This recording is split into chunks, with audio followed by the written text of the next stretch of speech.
I came back from my Colorado business trip 2 days early, expecting the quiet comfort of my own home. Instead, I found my entire Chicago estate pitch black and dead silent, except for a violent thrashing sound coming from the basement. I walked down the stairs in the dark and found my son frantically scrubbing a shirt in the laundry sink alone at midnight. I asked him what he was doing, and he dropped the shirt completely terrified, bursting into tears. I looked into the sink and saw the water was thick and dark red. Before he could even form a sentence, I sprinted up the stairs to find my wife, and what I saw in our master bedroom made my blood run completely cold. My name is Harrison Wright. I am 70 years old, and I am the founder and sole owner of a massive logistics empire. Over the past 40 years, I built my company from a single rundown delivery truck into a multi-billion-dollar machine that moves freight across every major highway and railway in North America. I know every warehouse, every supply chain detail, and every cutthroat business tactic in this country. I built this incredible life of wealth and privilege so my family would never have to know the cold, bitter bite of poverty that I grew up with as a child. But tonight, the cold was inside my house. I had just returned from a helicopter site tour of a new distribution facility out in the mountains of Colorado. The weather had turned dangerous and unpredictable early in the afternoon, so I made the executive decision to cut the trip short and fly back to Chicago on my private jet. I did not call ahead to let anyone know I was coming. I was exhausted, and I simply wanted to slip into my bed and sleep next to my wife, Cynthia. We have been married for 40 years. I gave her everything she ever desired. I made sure she never had to work a single day in her life. I paid for our son Bradley to attend an exclusive Ivy League university, securing him a Master of Business Administration, so he could eventually take over my role. I groomed him patiently for decades to be my chief financial officer. I trusted them with my entire life and my entire legacy. As my private driver pulled up to the gated entrance of our Chicago estate, the heavy iron doors swung open silently. The sprawling mansion was completely dark. Not a single light was on in the windows. This was incredibly unusual. Cynthia always left the warm porch lights burning when I was away on business trips. I thanked my driver, grabbed my small leather travel bag, and unlocked the heavy mahogany front door with my key. The silence inside the grand foyer was oppressive. It felt heavy and unnatural, as if the house itself was holding its breath. I took off my winter coat, hung it in the closet, and stopped to listen. That was when I heard it. A rhythmic, violent thudding sound echoing up from the lower level. The basement. I left my travel bag by the front door and walked softly toward the basement stairs. The polished, hardwood floors felt incredibly cold beneath my dress shoes. The thudding grew louder and more erratic with every step I took down into the darkness. It was our heavy-duty washing machine. But it was not just running a normal cycle. It was thrashing wildly, as if something incredibly heavy and unbalanced had been thrown inside the drum. I turned the corner, and the harsh, bright, fluorescent light of the laundry room blinded me for a second. There, standing hunched over the deep stainless steel utility sink, was Bradley, my 35-year-old son, the man I trusted to inherit my kingdom. I was frantically, violently scrubbing a torn dress shirt under the running faucet. I stood there in the doorway for a long moment, just watching him. His movements were chaotic and completely desperate. This was a man who wore custom-tailored Italian suits every day. A man who paid professional services to detail his luxury cars and dry clean his wardrobe. He had not done a single load of his own laundry in his entire adult life. Yet here he was at midnight scrubbing wet fabric, as if his very life depended on getting it clean. I stepped forward into the harsh light, and I simply asked him, "What are you doing?" Bradley jumped as if a gun had been fired right next to his ear. He spun around and dropped the wet shirt into the sink. The color completely drained from his face, leaving him looking like a corpse. His eyes were wide with a deep, primal terror I had never before seen in another human being. He looked at me as if he was staring at a dead man walking. He opened his mouth and tried to speak, but absolutely no words came out. His chest heaved violently, and he suddenly collapsed to his knees right there on the cold tile floor, hyperventilating and gasping for air. I stepped closer, my paternal instincts fighting hard against the sudden sharp alarm bells ringing loudly in my head. I looked past my trembling son and looked down into the deep utility sink. The water pooling around the drain was not soapy or cloudy. It was thick. It was heavy. It was dark red. The unmistakable metallic smell hit my nose immediately. It looked exactly like blood. My heart stopped beating for a second. My son was on his hands and knees sobbing uncontrollably and struggling to breathe on the floor. There was a bloody torn shirt sitting in the sink. My first thought was not of deception or betrayal, but of an immediate tragedy. I thought someone had broken into the house. I thought someone was seriously hurt or dying. My mind raced instantly to the one person I loved more than anything else in the world. Cynthia. I did not even wait for Bradley to catch his breath. I did not ask him another question or offer him my hand. I turned around and sprinted up the basement stairs with a speed and agility I did not know my 70-year-old legs still possessed. I ran frantically through the dark gourmet kitchen down the main hallway and up the grand curved staircase to the second floor. The house was still completely silent, but my own erratic heartbeat was deafening in my ears. I reached the tall double doors of our master suite. They were slightly ajar, letting a sliver of warm light spill out into the dark hallway. I pushed them open violently, ready to fight whatever intruder had breached my home and harmed my family. Instead, I froze, completely paralyzed by the scene unfolding in front of me. The room was not a chaotic crime scene of violence. It was a scene of relaxed celebration. Cynthia, my wife of 40 years, and my 33-year-old daughter-in-law, Stephanie, were sitting comfortably on the edge of our massive California king bed. They were wearing expensive matching silk robes and holding crystal flutes filled with Dom Perignon champagne. They looked perfectly relaxed, perfectly happy, and completely untouched by any tragedy. But that was not what made my blood freeze in my veins. Spread meticulously across the expensive white duvet cover of my bed was a collection of documents and items that instantly shattered my entire reality. Right in the center, illuminated by the bedside lamp, was a piece of paper with an official raised government stamp. I could read the bold black letters clearly from where I stood. It was a death certificate. My official death certificate. Sitting right next to it was a corporate life insurance payout form, completely filled out and officially signed for $20 million. And resting heavily at the foot of the bed was a large black canvas duffel bag, unzipped and overflowing with thick banded stacks of $100 bills. I stood paralyzed in the doorway, unable to process the absolute insanity of the scene I was looking at. Cynthia casually turned her head and saw me standing there in my business suit. The expensive crystal champagne flute slipped right through her fingers. It hit the hardwood floor and shattered into 100 sparkling pieces.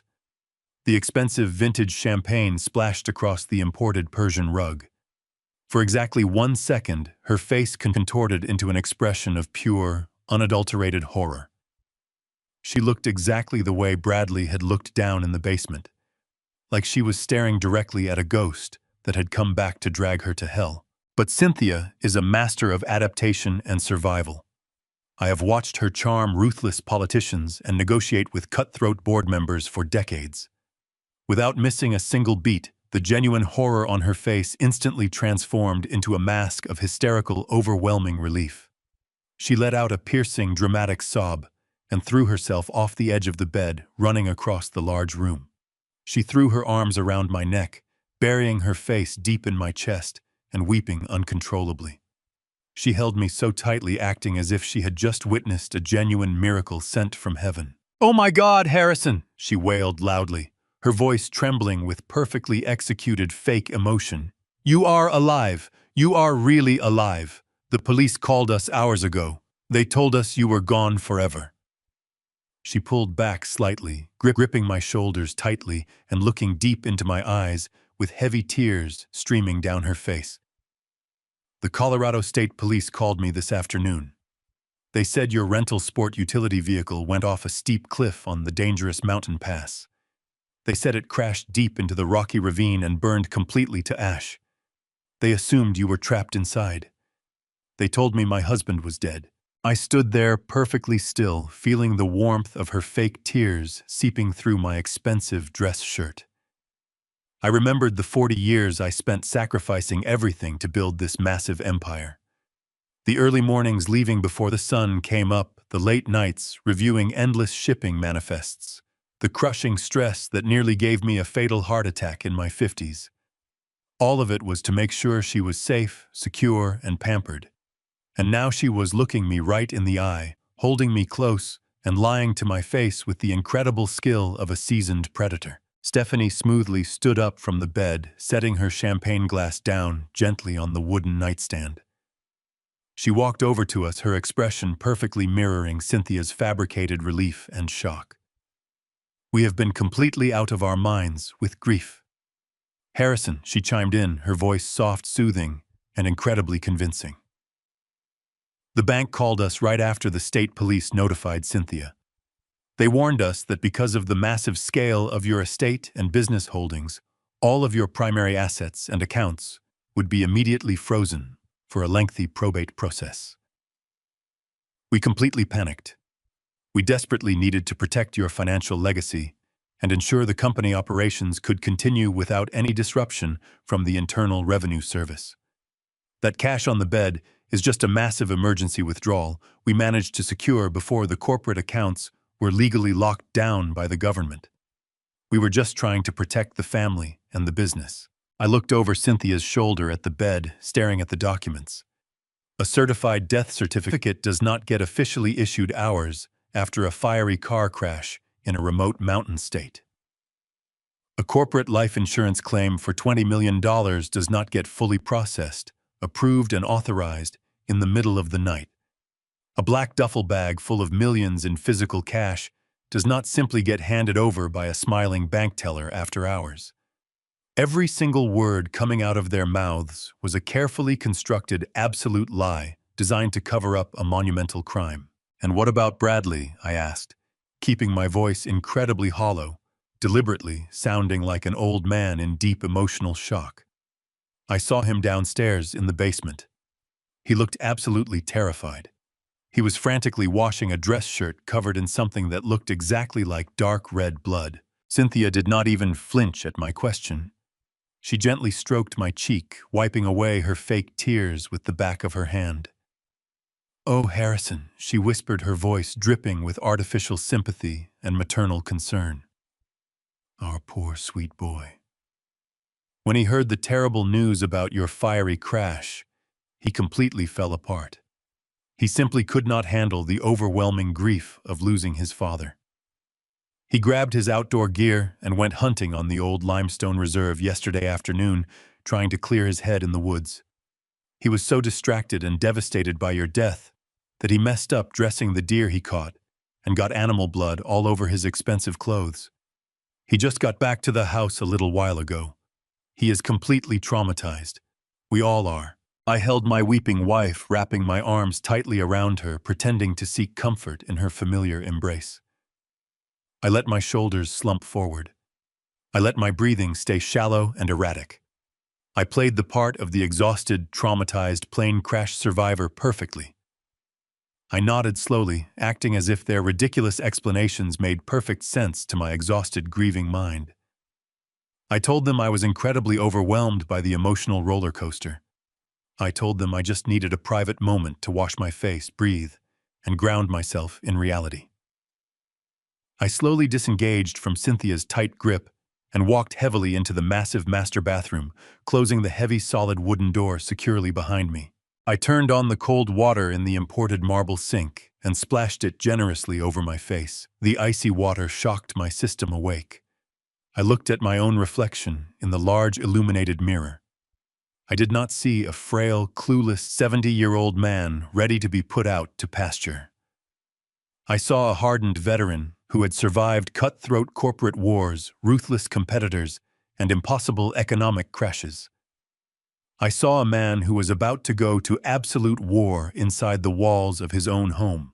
As I dried my dripping face with a thick white towel, my secure mobile phone buzzed deep inside my inner suit pocket. It was a highly encrypted silent alert from my private offshore banking network. I pulled the phone out and looked closely at the glowing screen. The automated notification was clear, undeniable, and damning. The biometric security override on my primary emergency offshore account had been successfully bypassed to access and transfer exactly $20 million. The advanced banking system requires strict dual authentication for that specific emergency override.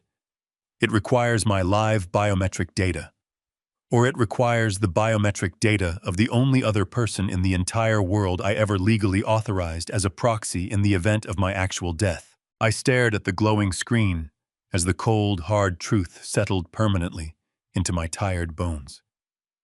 There are only two people on this earth who possess the biometric clearance to access those specific hidden funds. Me, and the man downstairs who had just tried to violently scrub the physical evidence of his ultimate betrayal out of a torn, expensive dress shirt. My son. My own flesh and blood. They had not just prepared for my sudden death. They had actively planned it. They had paid someone to execute it. And when the hit completely failed in Colorado, and I walked unexpectedly through the front door, they smiled, hugged me, and welcomed me home. I stood frozen in the master bathroom, staring at the glowing screen of my encrypted mobile device.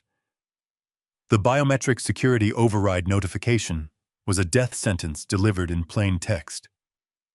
$20 million had been drained from my offshore emergency fund, and the only other person on the planet with the authorized retinal scan to access it was Bradley, my own son. The boy I had carried on my shoulders, the young man I had groomed to take over a massive logistics empire, had actively conspired to end my life.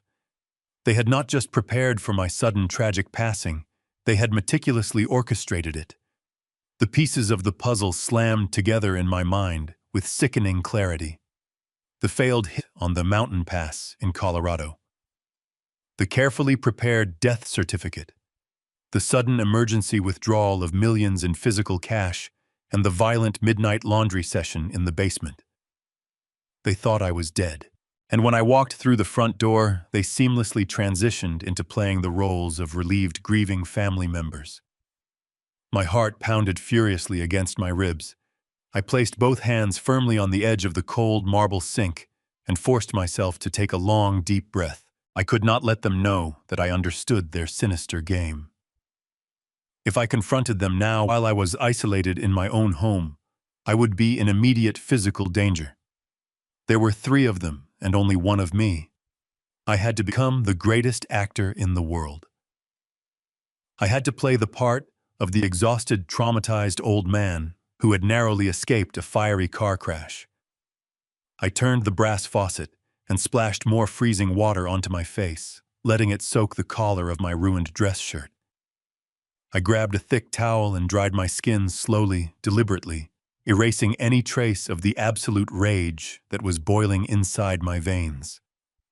I looked at my reflection one last time, adjusting my posture to appear slightly hunched, slightly defeated.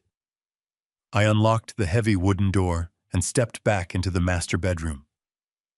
Cynthia and Stephanie were still standing near the California king bed. The black duffel bag overflowing with $100 bills was now zipped shut. Cynthia immediately rushed to my side, wrapping her arms around my waist and pressing her face against my chest in another perfect display of fabricated affection. "Oh, Harrison," she whispered softly, her voice trembling with artificial concern. "You look completely drained, my love. You need to rest right now. We can handle all the legal and financial matters tomorrow." I placed a heavy hand on her shoulder and offered a weak, trembling smile. "You are right, Cynthia," I murmured, keeping my voice low and raspy. The shock of the crash.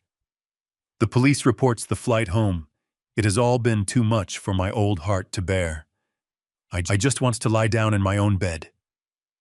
Stephanie quickly grabbed the heavy canvas bag of cash and the forged documents from the mattress. "I will put these in the secure safe downstairs, Harrison," she said smoothly. "Just rest and be thankful you are home safe with us." I nodded slowly, watching her walk out of the room with the physical evidence of their monumental betrayal. Cynthia helped me remove my suit jacket, acting like the devoted, loving wife she had pretended to be for 4 decades. Every touch made my skin crawl, but I allowed her to undress me and tuck me beneath the thick, warm covers of our expensive bed. She turned off the bedside lamp, plunging the massive room into complete darkness. She slipped under the covers beside me and rested her hand gently on my chest, right over my beating heart. I lay there staring blindly up at the ceiling, forcing my breathing to remain slow and steady. The minutes dragged on like agonizing hours. I listened to the rhythmic sound of her breathing, waiting for her to fall into a deep sleep. As I lay trapped in the dark, my mind raced back through the 40 years I had spent building this life. I remembered the early days of our marriage when we had nothing but ambition and a shared dream. I had worked myself into the ground, sacrificing my health and my youth to ensure she would never have to worry about money. I bought her mansions, luxury cars, and diamonds. I had funded our son through the most elite private schools and universities available. I had given them absolute financial security, and their gratitude was an execution order. The betrayal was so profound, it felt like a physical knife twisting slowly in my gut. But I would not let them win. I waited until the antique grandfather clock in the hallway chimed 3 times. 3 o'clock in the morning. Cynthia's breathing was deep and even. She was completely unconscious, dreaming of the $20 million she thought she had successfully stolen. I carefully lifted her arm off my chest and slid out of the bed, moving with absolute silence. I did not put on my shoes. I walked barefoot across the plush carpet, down the grand staircase, and through the dark, silent corridors of my estate. I headed straight back down to the basement laundry room. The harsh fluorescent lights were off now. I turned on a small utility lamp in the corner. I walked over to the stainless steel sink. It was empty and scrubbed clean. But Bradley had been panicked. He was not a professional criminal. I opened the large plastic trash bin next to the washing machine and began digging through the discarded items. Near the bottom, hidden beneath some old rags, I found it. The torn, expensive dress shirt he had been frantically washing when I first arrived. It was still soaking wet. I pulled it out and examined it under the dim light. The dark red stain covering the sleeves and collar was not blood. It was heavy iron, rich red clay mixed with the distinct, pungent chemical smell of industrial diesel fluid. My 70-year-old mind instantly recognized the unique composition. It matched the exact soil profile of an off-the-books restricted limestone quarry I had acquired 40 miles outside of Chicago decades ago. It was a completely abandoned site surrounded by heavy chain-link fences and automated security gates. Why was my grieving son digging in the mud at my abandoned quarry on the night I was supposed to die?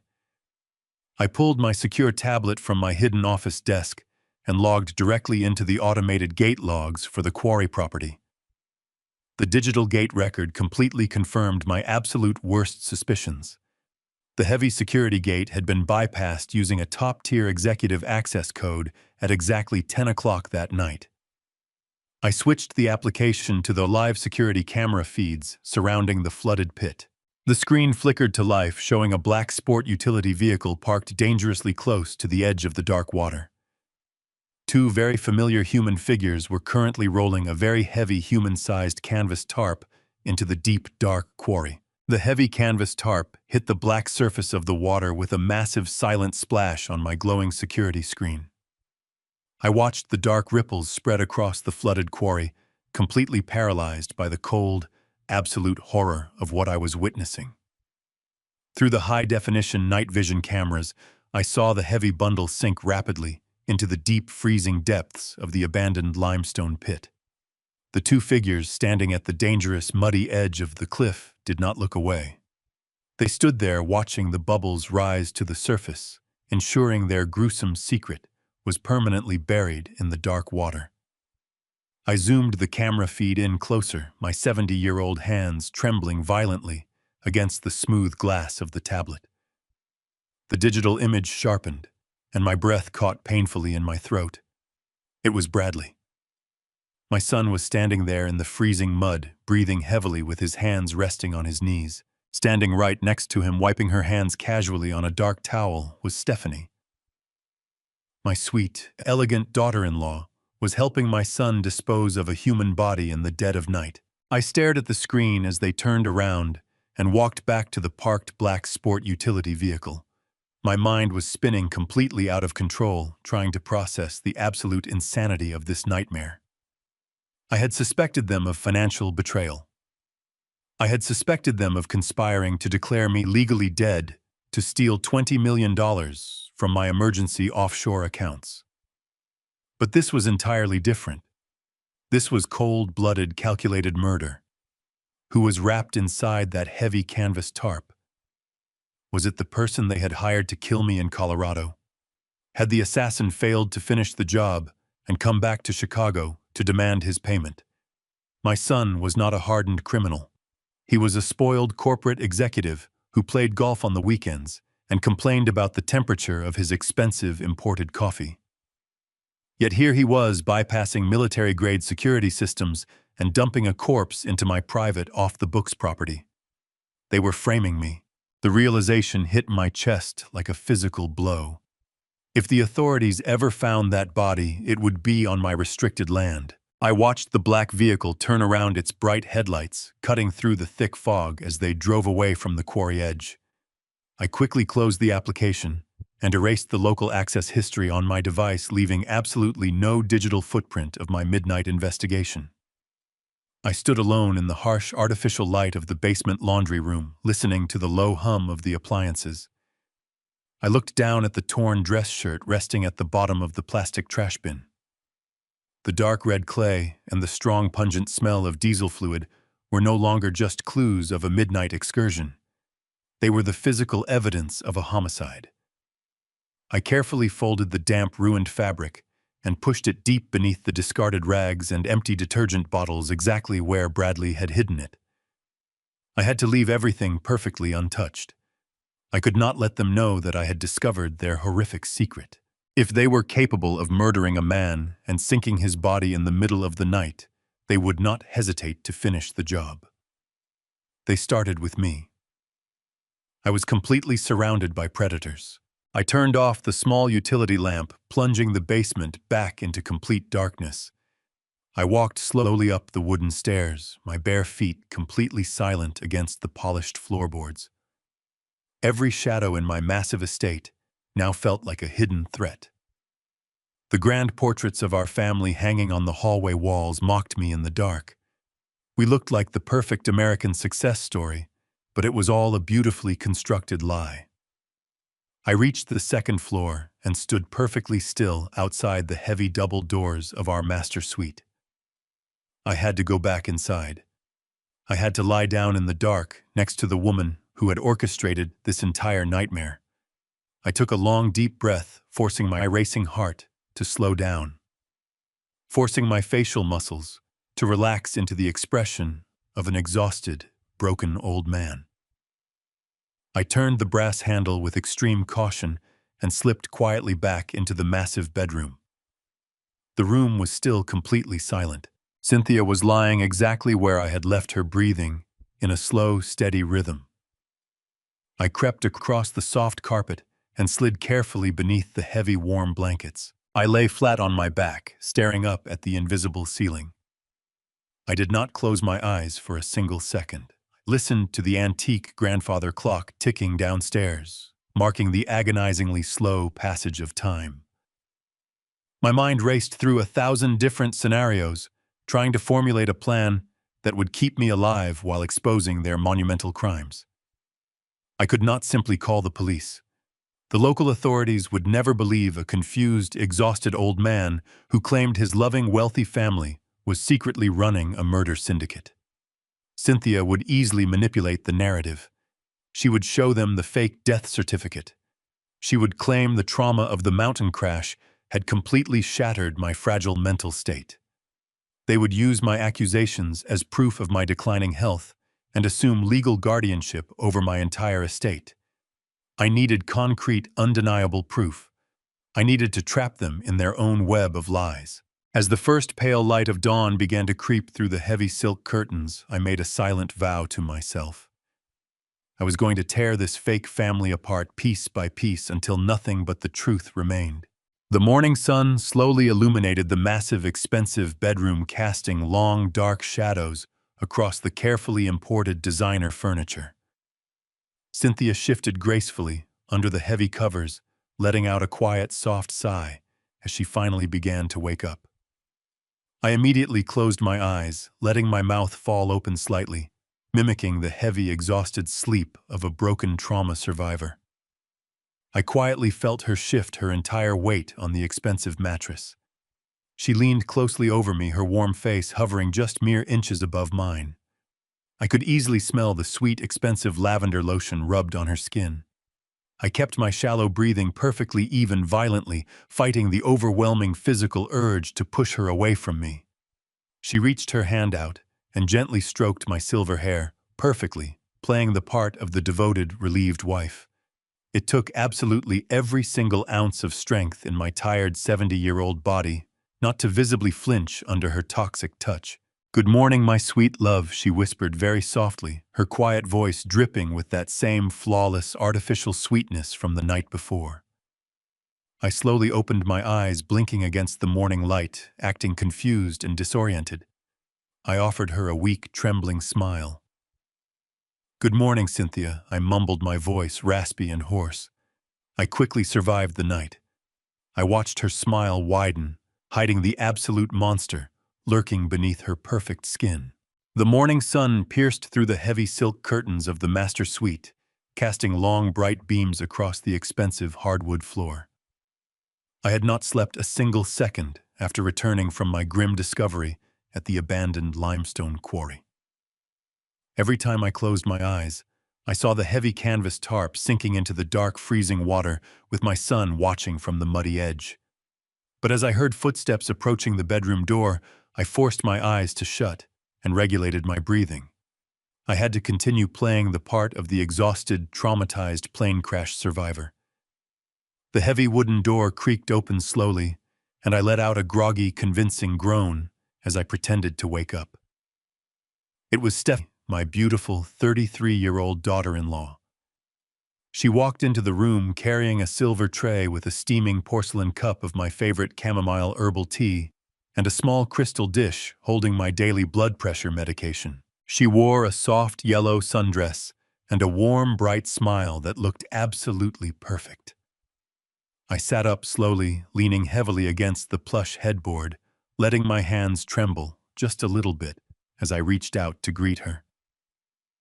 "Good morning, Harrison," she whispered, placing the silver tray gently on my nightstand.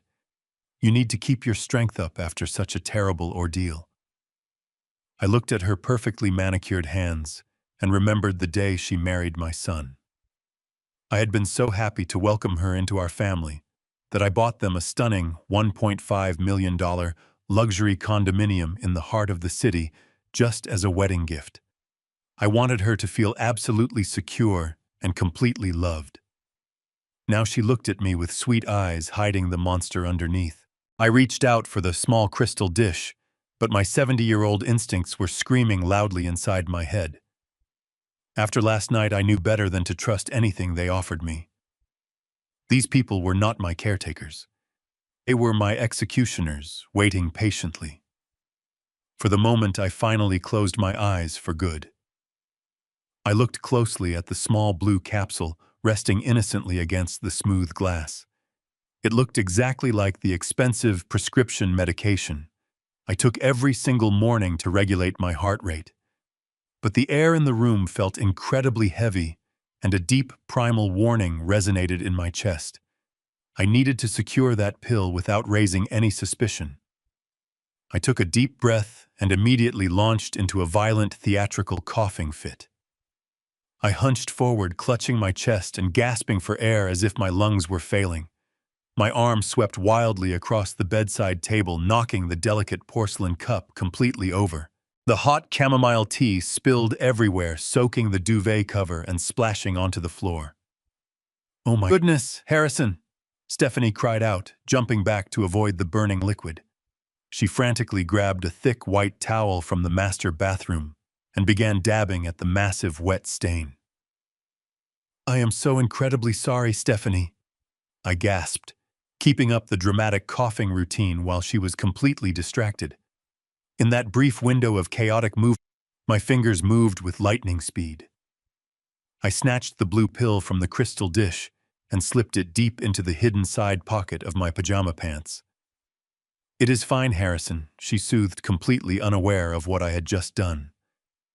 "I will get the housekeeping staff to change these ruined bed sheets immediately. You just lie back and try to rest your poor heart." An hour later, the house was completely empty. Stephanie and Cynthia had left for their morning spa appointments, acting like wealthy ladies without a single care in the world. I locked the heavy solid oak door of my private home office and turned on the bright desk lamp. My hands were steady now as I retrieved the small blue capsule from my pocket and placed it under a high-powered magnifying glass I used to inspect fine antique coins. To the naked eye, the pill was an absolutely flawless counterfeit. But under intense magnification, I could clearly see a tiny microscopic seam along the plastic casing that did not belong there. The factory seal had been meticulously tampered with. I took a small, sharp steel letter opener and carefully pried the two halves of the blue capsule apart.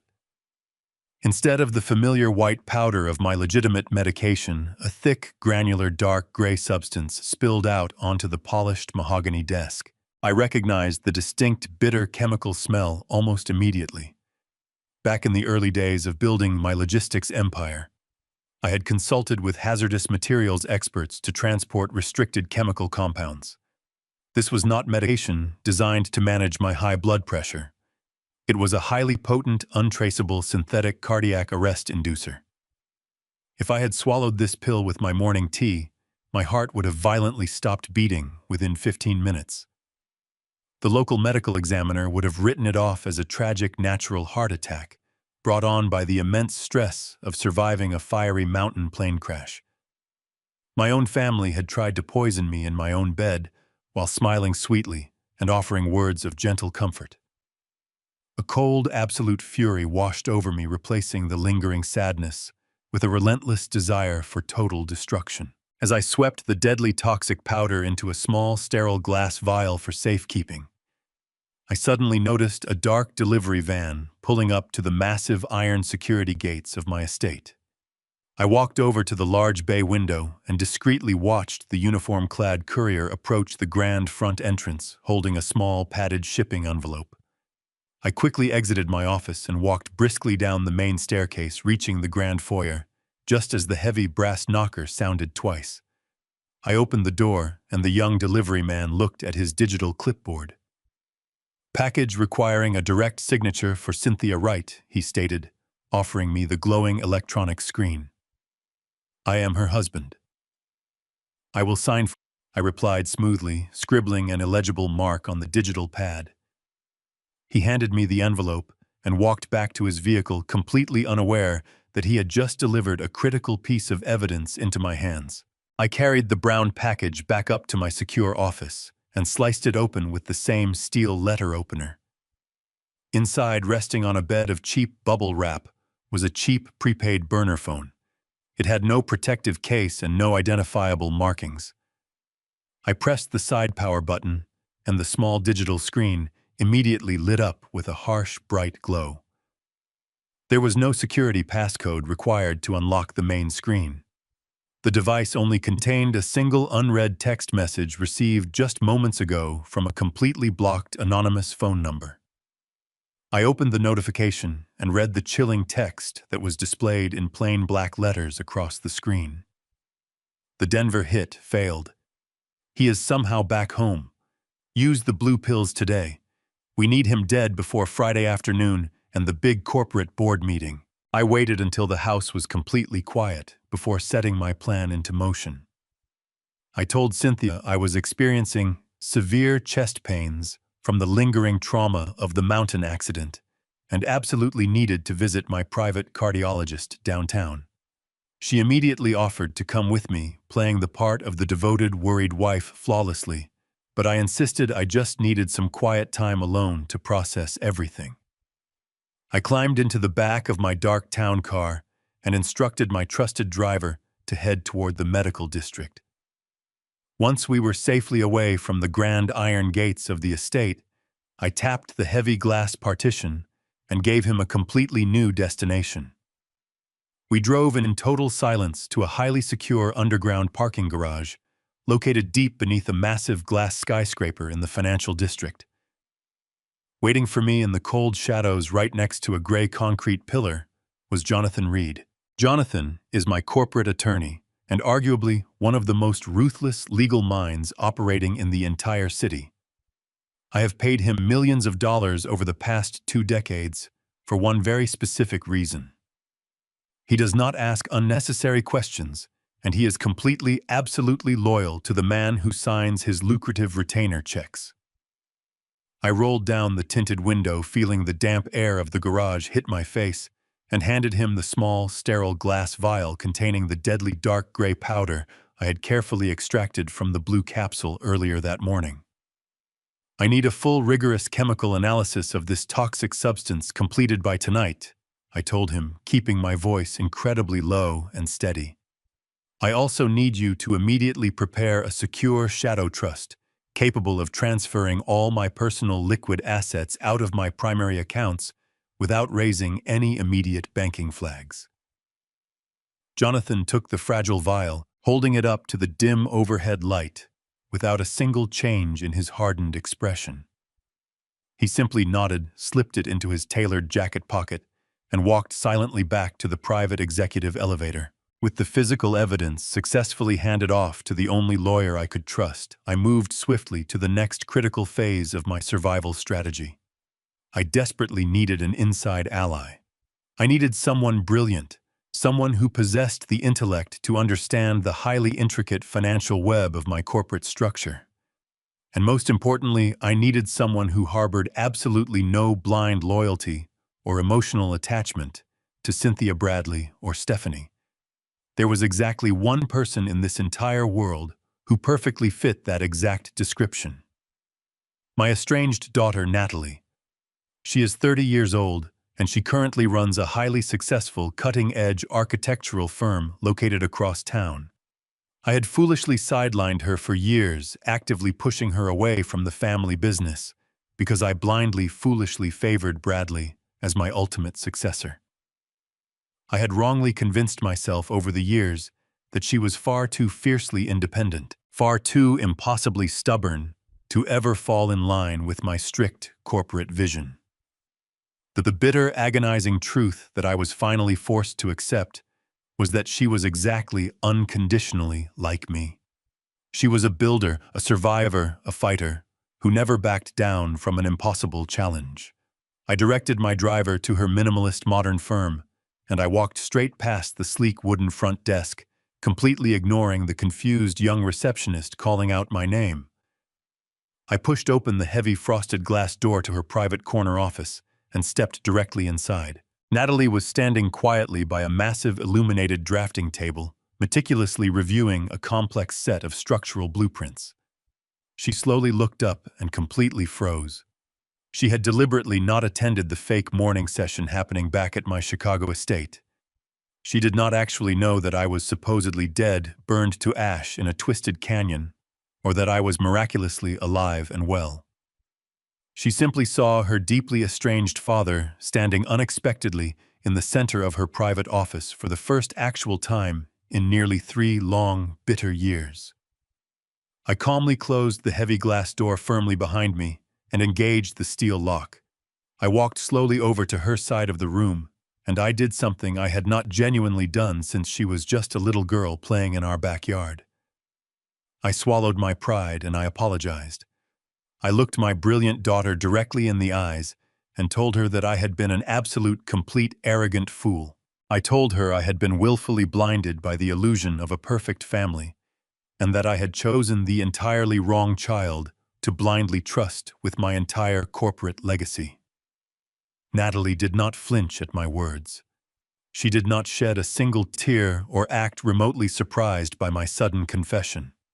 She simply crossed her arms over her tailored blouse and waited patiently for me to finish speaking. Without saying another single word, I reached deep into my suit pocket and placed the cheap plastic prepaid burner phone directly on the center of her pristine, organized desk. I swiped the glass screen, unlocked the main display, and showed her the glowing anonymous text message explicitly ordering my immediate execution before Friday afternoon arrives. She leaned forward and read the digital message twice. Her expression remained completely, impossibly impassive, presenting a perfect, flawless mask of cold, calculated observation. "You are definitely not the only one who has been quietly watching them operate," she finally whispered, turning her back to me and walking directly over to her massive desktop computer. She typed in a highly complex, rapid sequence of secure passwords and quickly opened a hidden, heavily encrypted private server. She looked at me and revealed the shocking truth. She had been secretly, systematically auditing my massive logistics company from the outside for the past 8 consecutive months, because her instincts told her Bradley was aggressively, illegally embezzling massive amounts of corporate funds. She smoothly turned the large glowing monitor toward me so I could see the undeniable proof. It was a hidden, detailed shadow ledger. Bradley had not just been casually stealing a few $100,000 to fund his lavish luxury lifestyle. He had been systematically, meticulously draining my company's primary liquid operating assets and transferring them directly into a completely untraceable offshore shell corporation. I stared blankly at the bright screen as she expertly pulled up the shell company's actual ownership registration records. The dark corporation receiving all my money was entirely officially owned by Vincent Cross, my absolute worst, most vicious billionaire rival in the entire industry. The very man who had been ruthlessly trying to destroy my logistics empire for 4 decades. But the final damning detail displayed on the bottom of the screen made my old lungs completely stop working.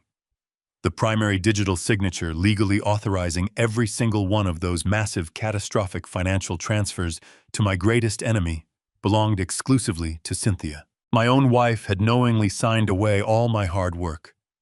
The ultimate betrayal was staring me right in the face, illuminating the dark room with a cold, undeniable, devastating, technological glow. I stood in the glow of my daughter's computer screen, realizing I had been completely blind for over 30 years. Natalie did not offer empty words. She offered a strategy. We spent the next 3 hours in her secure office mapping out the floor plan of my massive Chicago estate.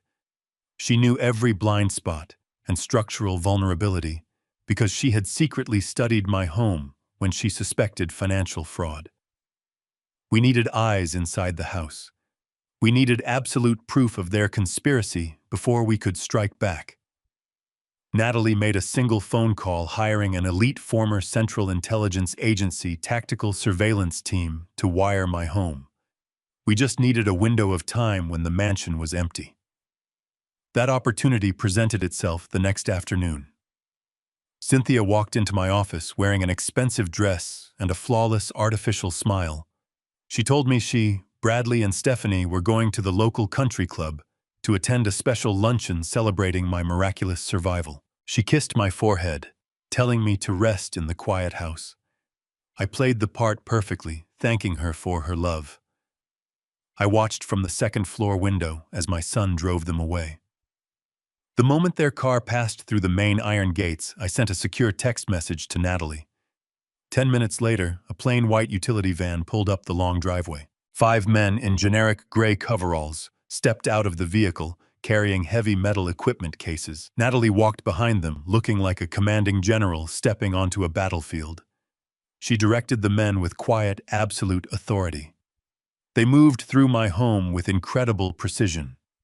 They installed military-grade high-definition micro cameras inside the air conditioning vents, behind the imported artwork, and inside the intricate crystal chandeliers. I walked slowly through the grand hallways, supervising the installation, with a heavy, crushing weight in my chest.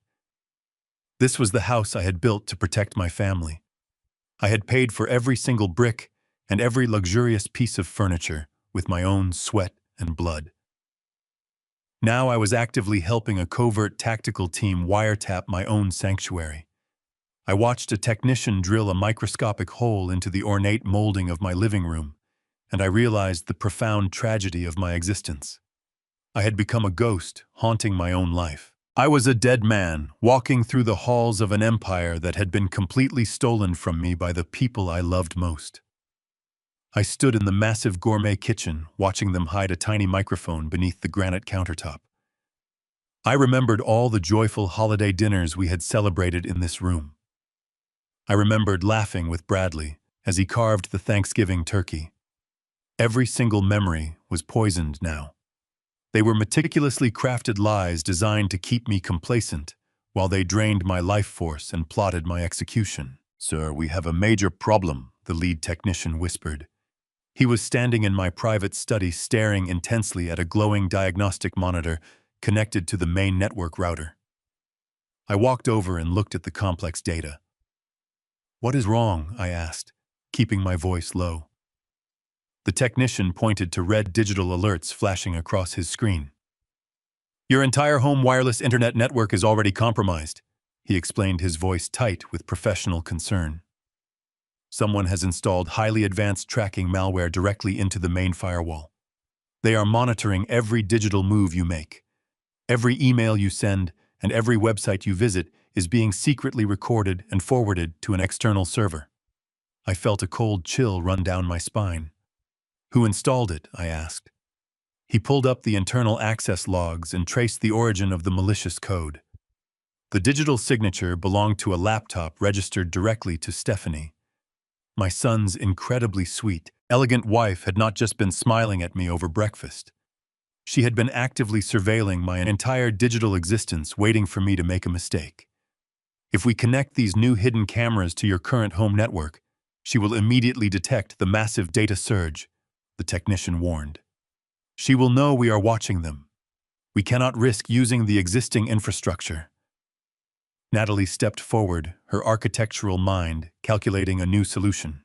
"Do not use the house network," she commanded firmly. "Build a completely isolated closed-loop tactical system. Run the hardwired camera feeds directly down through the interior walls into the basement. We will bypass the local internet entirely and beam the encrypted high-definition footage directly to my secure private servers at the architectural firm." The tech team immediately changed their entire strategy. They worked furiously to run miles of invisible fiber optic cables through the dark spaces behind the drywall. They had just finished securing the final connection in the master suite when Natalie's phone buzzed with an urgent proximity alert. She looked at the screen and her face went pale. "They are back," she whispered urgently. "The security sensors at the front gate triggered. They returned an hour early. We have less than 2 minutes before they walk through the front door." The tactical team moved with terrifying efficiency. They grabbed their tools, wiped away every trace of dust, and vanished down the back servant staircase toward the utility van. Natalie gave me a quick, intense nod and followed them out the side service door. I was left standing alone in the center of the grand foyer. I could hear the wheels of Bradley's car rolling up the gravel driveway. My heart hammered violently against my ribs. I practically dove into my private study, closing the door behind me. I threw myself onto the sofa, grabbed a blanket, and closed my eyes, forcing my breathing into a slow, deep rhythm. I heard the heavy front door open. I heard Cynthia's laughter echoing through the hallway. I heard Stephanie and Bradley talking about the expensive lunch they ate. I lay there perfectly still, playing the part of the exhausted, resting old man. Deep inside my right ear, I was wearing a microscopic earpiece the tech team had given me. It crackled softly to life. Natalie's voice whispered directly into my ear from her location across the city. "Dad, "We have a live visual on all feeds," she murmured, her voice trembling with sudden, undeniable shock. "You need to pull up camera 4 right now. It is Cynthia's private vanity room." I carefully reached under the blanket and pulled out my secure tablet. I opened the encrypted application and tapped on the 4th camera feed. The high-definition color video popped onto the screen. Cynthia was standing alone in front of her large illuminated makeup mirror. Her purse was open on the counter. My first thought was that she was taking a medical pregnancy test, but at her advanced age, that was completely, biologically impossible. I zoomed the camera feed in closer, holding my breath in the very dark room. She was not looking at a medical device. She was holding a stark white piece of official laboratory paper. It was a genetic testing document. It was a formal paternity DNA result. I stared at the glowing screen of my tablet, completely paralyzed by the stark white paper trembling in Cynthia's manicured hands. A paternity DNA result. The heavy letters at the top of the laboratory document were crystal clear through the high-definition micro camera. My 70-year-old mind raced trying to understand why my wife of 40 years would be holding a genetic test. Bradley was 35. We had never questioned his parentage. He had my nose, my chin, or so I had foolishly believed for my entire adult life. I watched as Cynthia carefully folded the crisp paper and slipped it deep into her expensive leather purse. She walked over to the heavy solid oak door of her vanity room and locked it with a sharp click. She was making absolutely sure she was completely alone. Then she reached into the hidden bottom lining of her makeup drawer and pulled out a cheap plastic prepaid burner phone. It looked exactly like the one I had intercepted from the courier that very morning. My breathing stopped. I pressed my index finger against the tiny earpiece hidden deep inside my right ear, waiting for the tactical surveillance microphone to capture the audio. The former Central Intelligence Agency team had wired the entire mansion with military-grade equipment. I could hear the faint rhythmic dialing tones as she punched in a long international number.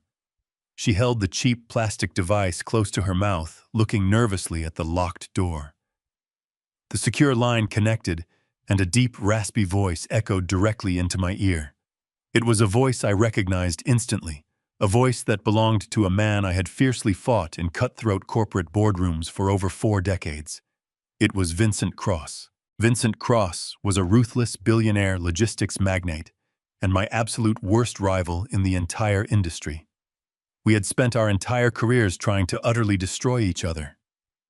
He was a man devoid of morals, a predator who built his empire on hostile takeovers and broken lives. Hearing his deep, raspy voice echoing inside my own home felt like a physical violation. Cynthia leaned forward, resting her elbows on the expensive marble vanity counter. Her voice dropped to a soft conspiratorial whisper that made my stomach violently turn. "The plan is working perfectly, Vincent," she murmured, her tone dripping with a dark, twisted affection I had not heard from her in years. "Harrison is declining rapidly. The fake mountain crash completely broke his spirit, and the blue pills are finally working. He is weak, exhausted, and completely oblivious. He thinks he just narrowly escaped death." Vincent let out a low, cruel laugh on the other end of the line. "Excellent work, my love," he replied, his voice grating like rough sandpaper. "And the corporate merger documents, are they completely prepared?" Cynthia smiled at her own reflection in the illuminated mirror. "Everything is ready, Vincent," she whispered. "Bradley is ready to sign the final transition papers on Friday afternoon. The moment Harrison formally steps down, our son is finally going to inherit what is rightfully yours. He will hand you the keys to the entire Wright logistics empire on a silver platter." My chest tightened so painfully I thought my heart was literally going to explode. The dark room around me began to violently spin.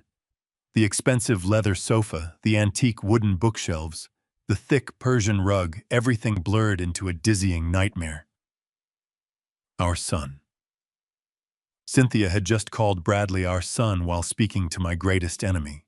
The devastating, absolute truth slammed into me with the force of a runaway freight train. Bradley was not my biological child. He was the biological son of Vincent Cross. My wife had been secretly sleeping with my worst rival for nearly 40 years. She had gotten pregnant and passed the child off as my own flesh and blood. I had spent 35 years funding, raising, and deeply loving a Trojan horse, perfectly designed to destroy me from the inside out. I had paid for his elite private schools. I had funded his expensive Ivy League education. I had groomed him patiently for decades to take over the massive logistics empire I had built with my own sweat and blood. Every baseball game I attended, every proud graduation hug, every single moment of fatherly love I had given him was a carefully orchestrated absolute lie. They had planted a dangerous parasite in my home, and I had willingly fed it my entire life. I gripped the edge of my tablet, my knuckles turning completely white. The massive betrayal was so profound, so impossibly deep, that I could not even produce a single tear. There was no sadness left inside my tired 70-year-old body. There was only a cold, dark, terrifying void. I was a man who had survived everything the brutal corporate world could throw at him, only to be slaughtered by the people sitting at his own dinner table. I forced myself to keep listening to the live audio feed. I needed to know exactly how deep this toxic infection truly went. I needed to know every single detail of their monumental crime before I burned their entire world straight to the ground. Vincent spoke again, his voice hard and highly demanding. "Make sure Bradley does exactly what he is told, Cynthia. He has been acting extremely erratic lately. I do not like erratic behavior when there is $150 million on the line." Cynthia quickly nodded, even though he could not see her. "He is just stressed, Vincent," she soothed. "He will perform perfectly on Friday. You will finally own absolutely everything Harrison ever built." She blew a soft kiss into the receiver and ended the call, hiding the cheap plastic phone back inside her makeup drawer. I sat in the dark study trying to steady my erratic breathing. Just as I thought the horrific revelations were finally over, the heavy oak door to Cynthia's vanity room suddenly rattled. Someone was knocking urgently from the massive master bedroom. Cynthia quickly smoothed her hair and unlocked the heavy door. It was Bradley. He stepped into the room looking pale, completely exhausted, and absolutely terrified. He quickly closed the solid door behind him and locked it again. "Mom, we have a massive immediate problem," he whispered, his voice shaking with raw, primal panic. "The dead body in the flooded quarry is sinking to the bottom exactly like we carefully planned. The heavy canvas tarp and the metal weights are holding it down deep in the freezing mud. But Vincent is getting incredibly suspicious right now. He has been calling my secure line all morning, demanding constant updates." Cynthia grabbed his broad shoulders, looking deeply alarmed. "What are you talking about, Bradley?" she demanded. "What is Vincent so incredibly suspicious about?" Bradley swallowed hard, a look of pure, unadulterated terror flashing across his pale face. "He does not know I violently killed his private elite fixer mom," he stammered. "If my real biological father ever finds out I kept all the $3 million assassination money for myself, he will absolutely kill us both." The audio feed cut abruptly, but the panicked echo of Bradley's voice continued to bounce off the walls of my study. The final puzzle piece snapped into place with terrifying clarity. Bradley had not just attempted to orchestrate my murder to steal my empire. He had actively double-crossed his own true biological father. Vincent Cross had hired an elite corporate fixer to handle my assassination on that treacherous mountain road in Colorado, and he paid $3 million in cash for the guarantee of my death. But Bradley, driven by a sickening greed that eclipsed even his fake loyalty to his true father, had intercepted the plan. He murdered Vincent's hitman, stolen the payout for himself, and transported the corpse back to Chicago. The most diabolical part of his scheme was the location he chose for disposal. By sinking the dead assassin wrapped in a canvas tarp into the freezing waters of my restricted limestone quarry, he framed me for the homicide. If local authorities ever discovered that rotting body buried deep in the mud, the physical evidence would lead directly to my doorstep. My own fake son was willing to let me rot in a federal prison cell for the rest of my natural life if the assassination plan failed. I gripped the mahogany edge of my executive desk so tightly that my knuckles turned stark white in the dim light. A real sudden and sharp physical pain radiated deep inside the center of my chest. It was not the theatrical pain I had been acting out for the past 24 hours. It was the crushing, suffocating weight of a shattered reality pressing down on my lungs. I closed my tired eyes and vividly remembered the 4 long decades of agonizing sacrifices I willingly made to build this logistics empire from absolutely nothing. I remembered the freezing winter mornings driving a rusted delivery truck with a broken heater, my bare hands cracking and bleeding from gripping the freezing steering wheel. I remembered endless, sleepless nights spent hunched over my kitchen table, poring over complex shipping manifests and financial ledgers until my vision blurred desperately, trying to secure our family's permanent financial future. I meticulously built a towering monument of extreme wealth, unmatched stability, and absolute security. I simply wanted to create a perfect paradise where my wife and my child would never experience the bitter taste of poverty I had endured. But sitting alone in the dark shadows of my study, clutching my genuinely aching chest, I realized my beautiful paradise had been completely corrupted from the very beginning. My decades of backbreaking hard work, endless personal sacrifices, and unconditional paternal love had been systematically reduced to a brutal blood-soaked slaughterhouse of sheer, unadulterated greed.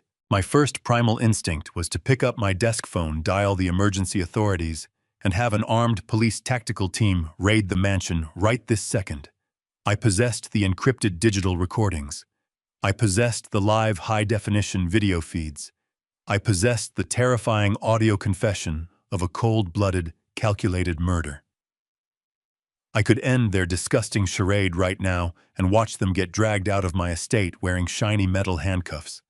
But calculating corporate logic quickly extinguished that emotional impulse. Calling the local police tonight was entirely too easy, and it was far too risky. Vincent Cross was a ruthless billionaire with profound political influence, an army of corporate defense lawyers, and the terrifying power to manipulate any legal narrative. Cynthia and Bradley could easily twist the truth claim, the surveillance recordings were illegally obtained, or assert that my emotional trauma from the plane crash made me dangerously paranoid. I needed a final victory that was legally ironclad, public, and utterly devastating. I pressed my index finger against the tiny invisible earpiece hidden deep inside my ear. I established a secure, encrypted audio connection directly to Natalie and my lawyer, Jonathan Reed, waiting silently on the other end of the closed-loop network.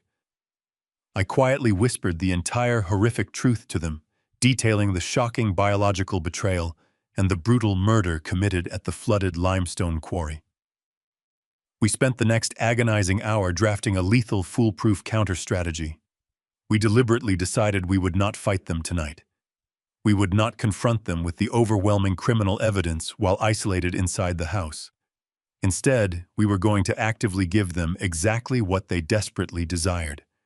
We would hand them the complete, satisfying illusion of total, unopposed victory.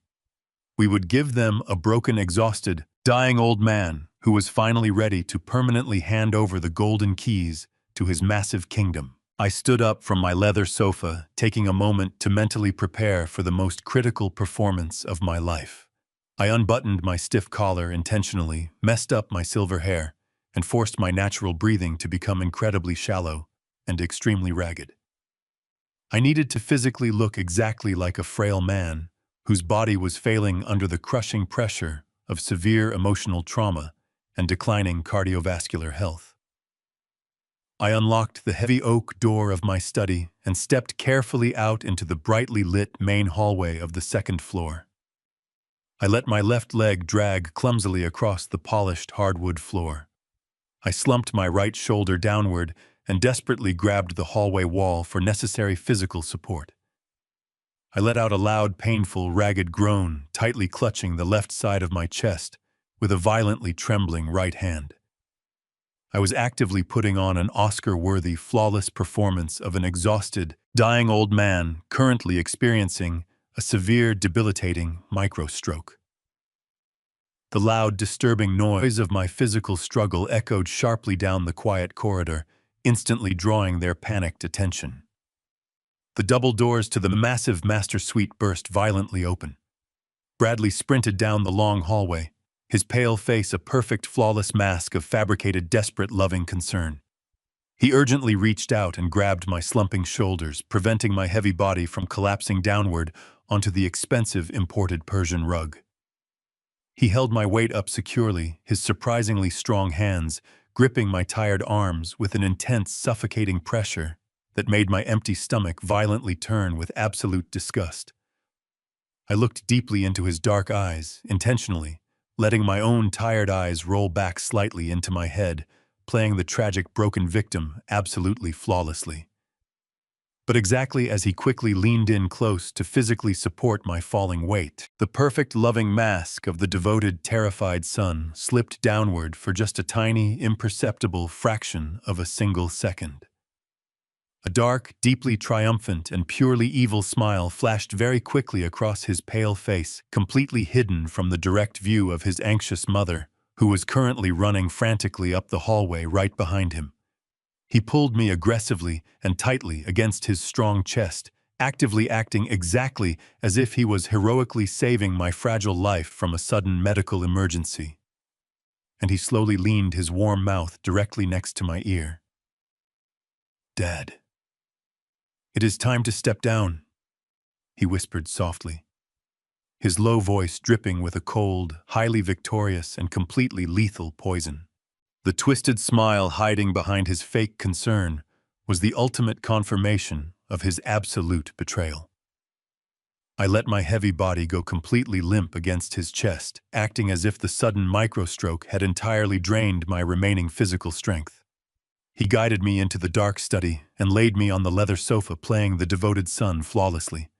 Cynthia rushed into the room behind us, beginning a hysterical performance of her own. "Harrison, what is happening?" she cried, dropping to her knees and grabbing my hand.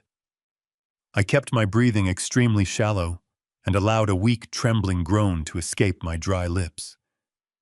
"My heart is just so incredibly tired, Cynthia," I whispered, making my voice sound hollow and broken. "The mountain crash took absolutely everything out of me. I just need to rest." Stephanie appeared holding a silver tray with a steaming bowl of soup and a crystal dish. She walked over with a gentle, soothing smile that made my stomach violently churn. "You need to eat something, Harrison," she murmured softly, placing the tray on the low wooden coffee table. "I made you some warm soup to help you regain your strength. And we need to make sure you take your evening medication so your heart rate completely stabilizes."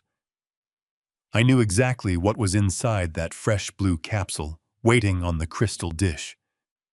It was another dose of the untraceable synthetic cardiac arrest inducer, designed to stop my heart before Friday morning. I slowly, playing the part of the compliant, broken old man perfectly. Stephanie sat on the edge of the sofa and carefully dipped a silver spoon into the hot soup. She brought it to my lips, blowing on it gently. I opened my mouth and let her feed me, but deliberately let a large portion spill onto my ruined shirt. "Oh, I am so sorry, Harrison," she cooed, grabbing a thick white napkin to wipe my face. During that distraction, I quickly spat the soup directly into a hidden coffee mug tucked beside the cushions.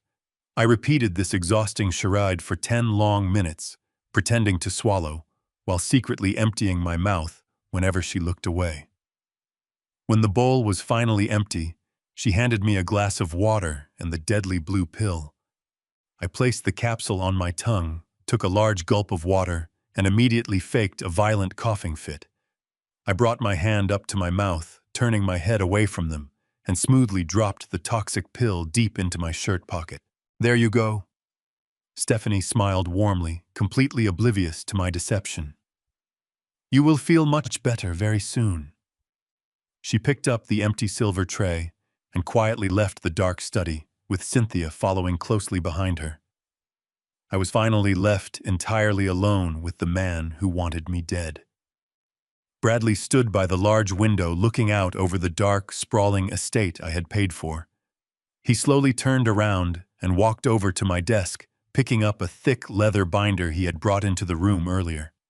He brought it over to the sofa and sat down heavily in the armchair facing me.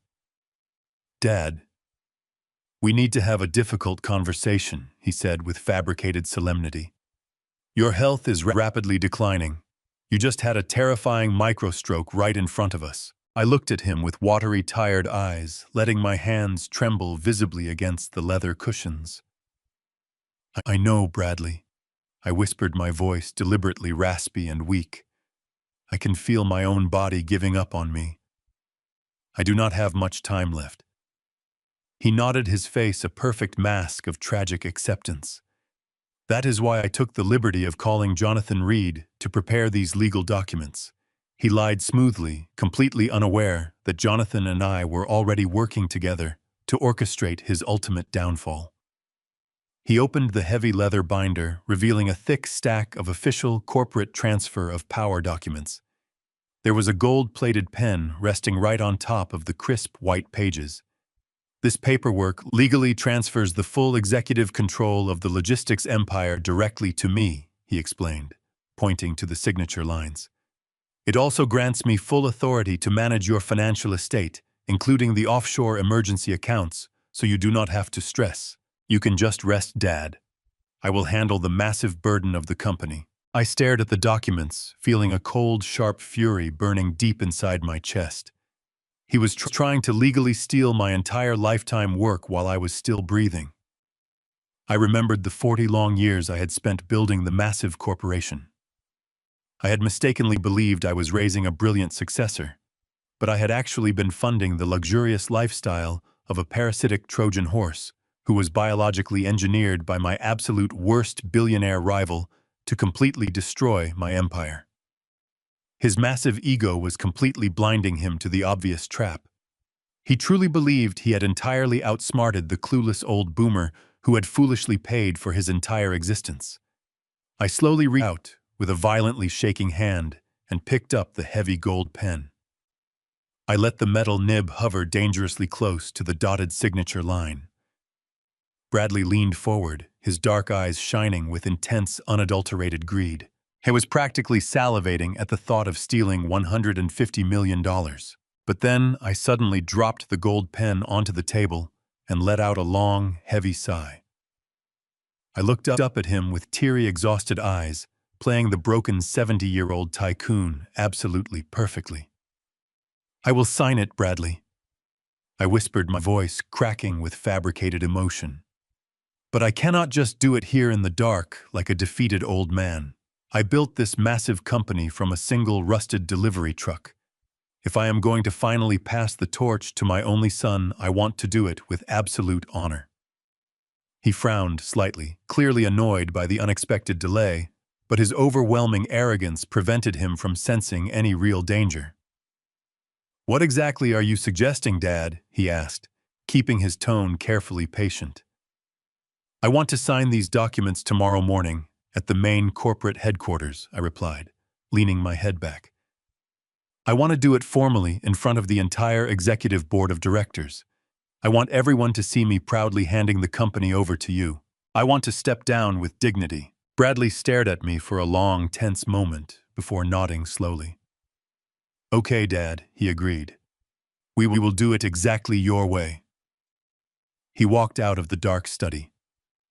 That night, my tactical security team finally retrieved the heavy body from the freezing, flooded quarry. Natalie immediately sent me a clear digital photograph of the completely recovered, waterlogged leather wallet. The official identification card inside proved that the deceased man was not just an anonymous corporate assassin. He was the legitimate youngest son of Vincent Cross. Bradley did not just kill a random thug. He murdered his own biological half-brother out of sheer, unadulterated greed. The revelation that my fake son had murdered his own biological half-brother echoed in my mind throughout the agonizing night. I lay still in my massive bed, listening to Cynthia breathing softly beside me. She was sleeping with the peaceful rhythm of a woman who believed she had conquered the world. She had no idea that the walls of her fraudulent empire were about to collapse. When the first pale rays of Friday morning sunlight pierced through the heavy silk curtains of our master suite, I knew the ultimate day of reckoning had arrived. Today was the day I would reclaim my stolen life. I slowly slid out from beneath the warm covers.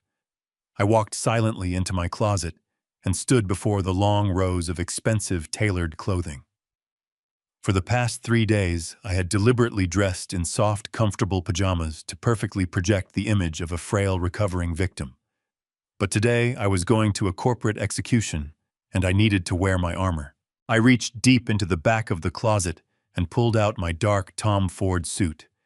I paired it with a crisp, bright white dress shirt and a solid blood-red silk tie. As I buttoned the expensive shirt, my 70-year-old hands were completely steady. The crushing chest pain and the overwhelming emotional shock of the previous days had evaporated. They had been entirely replaced by a cold, calculated, absolute resolve. I looked at my reflection in the full-length mirror. I looked exactly like the ruthless corporate titan who had built a massive international logistics empire from absolutely nothing. But I could not let them see that man just yet. The trap required one final flawless performance. I walked over to the corner of the closet and picked up a heavy, polished wooden cane.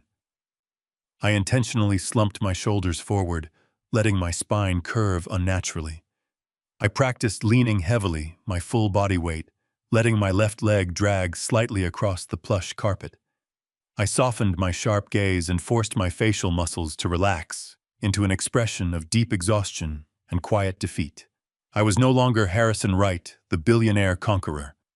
I was Harrison Wright, the broken, tired old man who was ready to surrender his entire kingdom.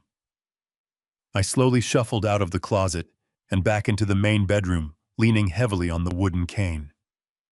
Cynthia was finally awake and sitting elegantly at her vanity mirror, applying her makeup. She turned around and smiled sweetly when she saw me standing there in my tailored suit. "Oh, Harrison," she murmured softly, her voice dripping with that artificial affection. "You look handsome this morning, my love. But are you entirely sure you possess the physical strength to do this today? We could easily postpone the board meeting and have the legal notary come directly to the house."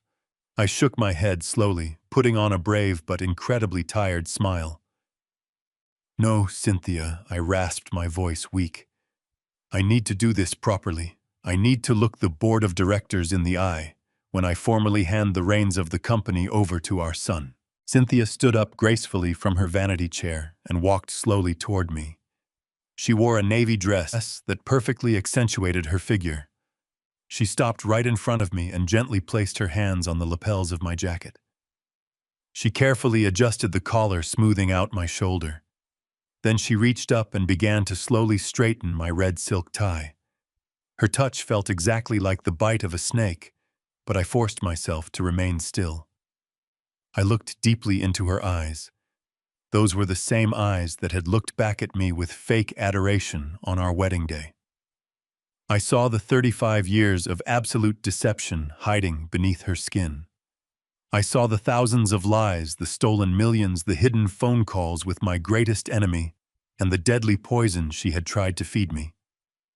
She leaned forward and gently kissed my cheek, her perfume filling my nose. "You are doing the right thing, honey," she lied flawlessly, looking right into my eyes with a perfect mask of loving devotion. "You have worked so hard for our family your entire life. It is finally time for you to rest." I held her gaze, feeling the cold, dark fury burning inside my chest. I offered her a weak, trembling smile in return. "I know I am, Cynthia," I whispered softly. "Today, everyone gets exactly what they deserve." She patted my chest affectionately, unaware that she had just sealed her own ultimate fate. We slowly walked down the staircase, with me leaning heavily on the wooden cane and taking each step with fabricated difficulty. Bradley was already waiting for us in the grand foyer, looking sharp and arrogant in a custom suit. He rushed forward, grabbing my arm to help me navigate the final 3 steps, playing the devoted son. "Take your time, Dad," he said smoothly, his dark eyes shining with pure greed. "The entire board is ready and waiting for you." My private driver was waiting outside with the engine running on the luxury town car. Bradley practically carried me into the back seat, treating me like a fragile piece of glass. Cynthia slid in right beside me and Bradley took the front passenger seat. The heavy doors closed, shutting out the cool morning air. The long drive toward the downtown financial district was an exercise in psychological torture. The car was silent, except for the low hum of the engine and the classical music playing softly through the speakers. I sat trapped in the back seat, sandwiched between the 2 people who had orchestrated my murder. I watched the city of Chicago roll past the tinted windows. I had conquered this city through decades of ruthless negotiation and impossible sacrifices. I glanced sideways at Cynthia, who was scrolling through her mobile phone checking her stolen offshore accounts. I looked at the back of Bradley's styled head, knowing his hands were covered in the invisible blood of his own biological half-brother. The vehicle finally slowed down as we entered the downtown financial district, navigating through the morning commuter traffic. My driver pulled the heavy car up to the front entrance of my glass-walled corporate headquarters. The towering skyscraper reflected the bright morning sunlight. The driver opened my door, and Bradley rushed over to help me out, playing his fake part. I gripped the brass handle of my wooden cane and planted my feet onto the cold concrete pavement. We slowly walked through the thick glass doors and stepped into the grand marble lobby. My gaze cut straight across the massive room toward the polished reception desk. Standing there perfectly still amidst the morning rush was Natalie. My loyal daughter was dressed in a sharp black suit. She looked like a trained professional assassin waiting. Our eyes locked from across the wide corporate lobby. We did not exchange any words or make any obvious gestures. We simply shared one silent, subtle nod. The trap was now fully primed. We moved past the reception desk. I walked across the polished marble floor of the lobby, keeping my head bowed and my shoulders slumped to maintain the illusion of my fragile state. Bradley kept a firm grip on my elbow, guiding me toward the private elevator that serviced the 50th floor. Cynthia walked closely beside me, holding her handbag tight against her chest, while she offered bright fake smiles to the passing employees. The elevator doors opened with a soft chime, and we stepped inside. The ride up to the 50th floor was completely silent. I watched the digital numbers climb, feeling the heavy anticipation building within my chest. They thought they were taking an old, broken man up to his final surrender, but they were actually leading themselves directly into an execution chamber. The doors parted, and we stepped out into the reception area. The double doors leading into the boardroom were already propped open. A hum of conversation drifted out into the hallway. I leaned heavily on my cane, taking slow, deliberate steps as we crossed the threshold. The massive boardroom was completely packed. The mahogany table filled the center of the room, surrounded by tall leather chairs. Every member of the corporate board of directors was already seated. These were the people I had handpicked over the decades to guide my logistics empire. They looked up as I entered, their faces showing a mixture of concern and respect. Stephanie sat near the head of the table, wearing a perfectly crafted expression of somber anticipation. She quickly stood up and pulled out the large leather chair designated for me. I shuffled over to the head of the table and lowered my body into the seat, letting out a soft, ragged sigh for dramatic effect. Bradley took the seat to my right, while Cynthia sat gracefully to my left. The entire room fell into absolute silence. I looked down at the surface of the mahogany table. Resting perfectly centered was a thick stack of official corporate transfer documents. They were printed on heavy paper and marked with yellow adhesive tabs, indicating exactly where I needed to sign away my entire life of hard work. Bradley leaned closer to me, his eyes shining with barely contained greed. "We are ready whenever you are, Dad," he whispered, his voice dripping with fake affection. The board members leaned forward, waiting. I prepared to deliver my opening remarks when a sudden commotion at the back of the room interrupted. The double doors swung open, and a tall figure walked confidently into the boardroom. A gasp rippled through the directors. It was Vincent Cross, my worst rival in the industry and the biological father of the man sitting next to me. He wore a tailored suit and an arrogant smile, making him look like a hungry shark circling wounded prey. "Vincent, what are you doing here?" demanded a board member standing up in outrage. "You have no business being in this building." Vincent chuckled, raising his hands in a gesture of peace. "Please calm down, everyone," he announced, his voice carrying easily across the room. "I am not here to cause trouble today. I am here as a strategic partner to witness this historic transition of power." He walked toward the front of the room, his eyes locked on me. "Your son Bradley invited me to attend," he explained, gesturing toward the man sitting to my right. "We have been discussing joint ventures between our companies once he assumes the role of chief executive officer." The board members began murmuring in confused tones. They knew the bitter rivalry between my logistics empire and Vincent Cross. The idea of a sudden partnership made absolutely no sense to them, but they were too shocked by my apparent failing health to openly challenge the decision. I looked directly at Vincent, watching his smug face as he took an empty seat near the corner of the room. He believed he had won. He truly believed his 35-year-long deception had finally culminated in his ultimate victory. He had planted his biological son in my home, slept with my wife, and orchestrated a hostile takeover of my company without spending a single dime of his own money. I turned my head slowly and looked at my wife. Cynthia was staring down at her manicured hands, a faint, triumphant smile playing on her lips. She had played the long game perfectly, and now she was moments away from claiming her massive reward. Bradley reached into his tailored suit jacket and pulled out a heavy gold-plated pen. He gently placed it on the table right next to the transfer documents. "It is time, Dad," he urged softly, his voice completely devoid of any real empathy. "Just sign the papers on the marked tabs, and you can finally rest." He was practically salivating at the thought of gaining absolute control. The greed radiating from his body was almost a physical force in the room. I stared quietly at the shiny gold pen reflecting the bright overhead lights. I reached out with a trembling hand and slowly picked up the gold pen. I traced the smooth, cool metal. I looked down at the white transfer document, reading the bold black letters, declaring my permanent resignation. The room was so quiet, I could hear the ticking of a watch. Every eye in the room was focused on my hands, waiting for the ink to touch the paper. I held the pen hovering just a fraction of an inch above the signature line. I let the silence stretch out for 10 agonizing seconds. Then I stopped trembling. My hand became perfectly rock-solid steady. I placed the gold pen back down onto the table with a sharp, decisive click. I did not sign a single letter.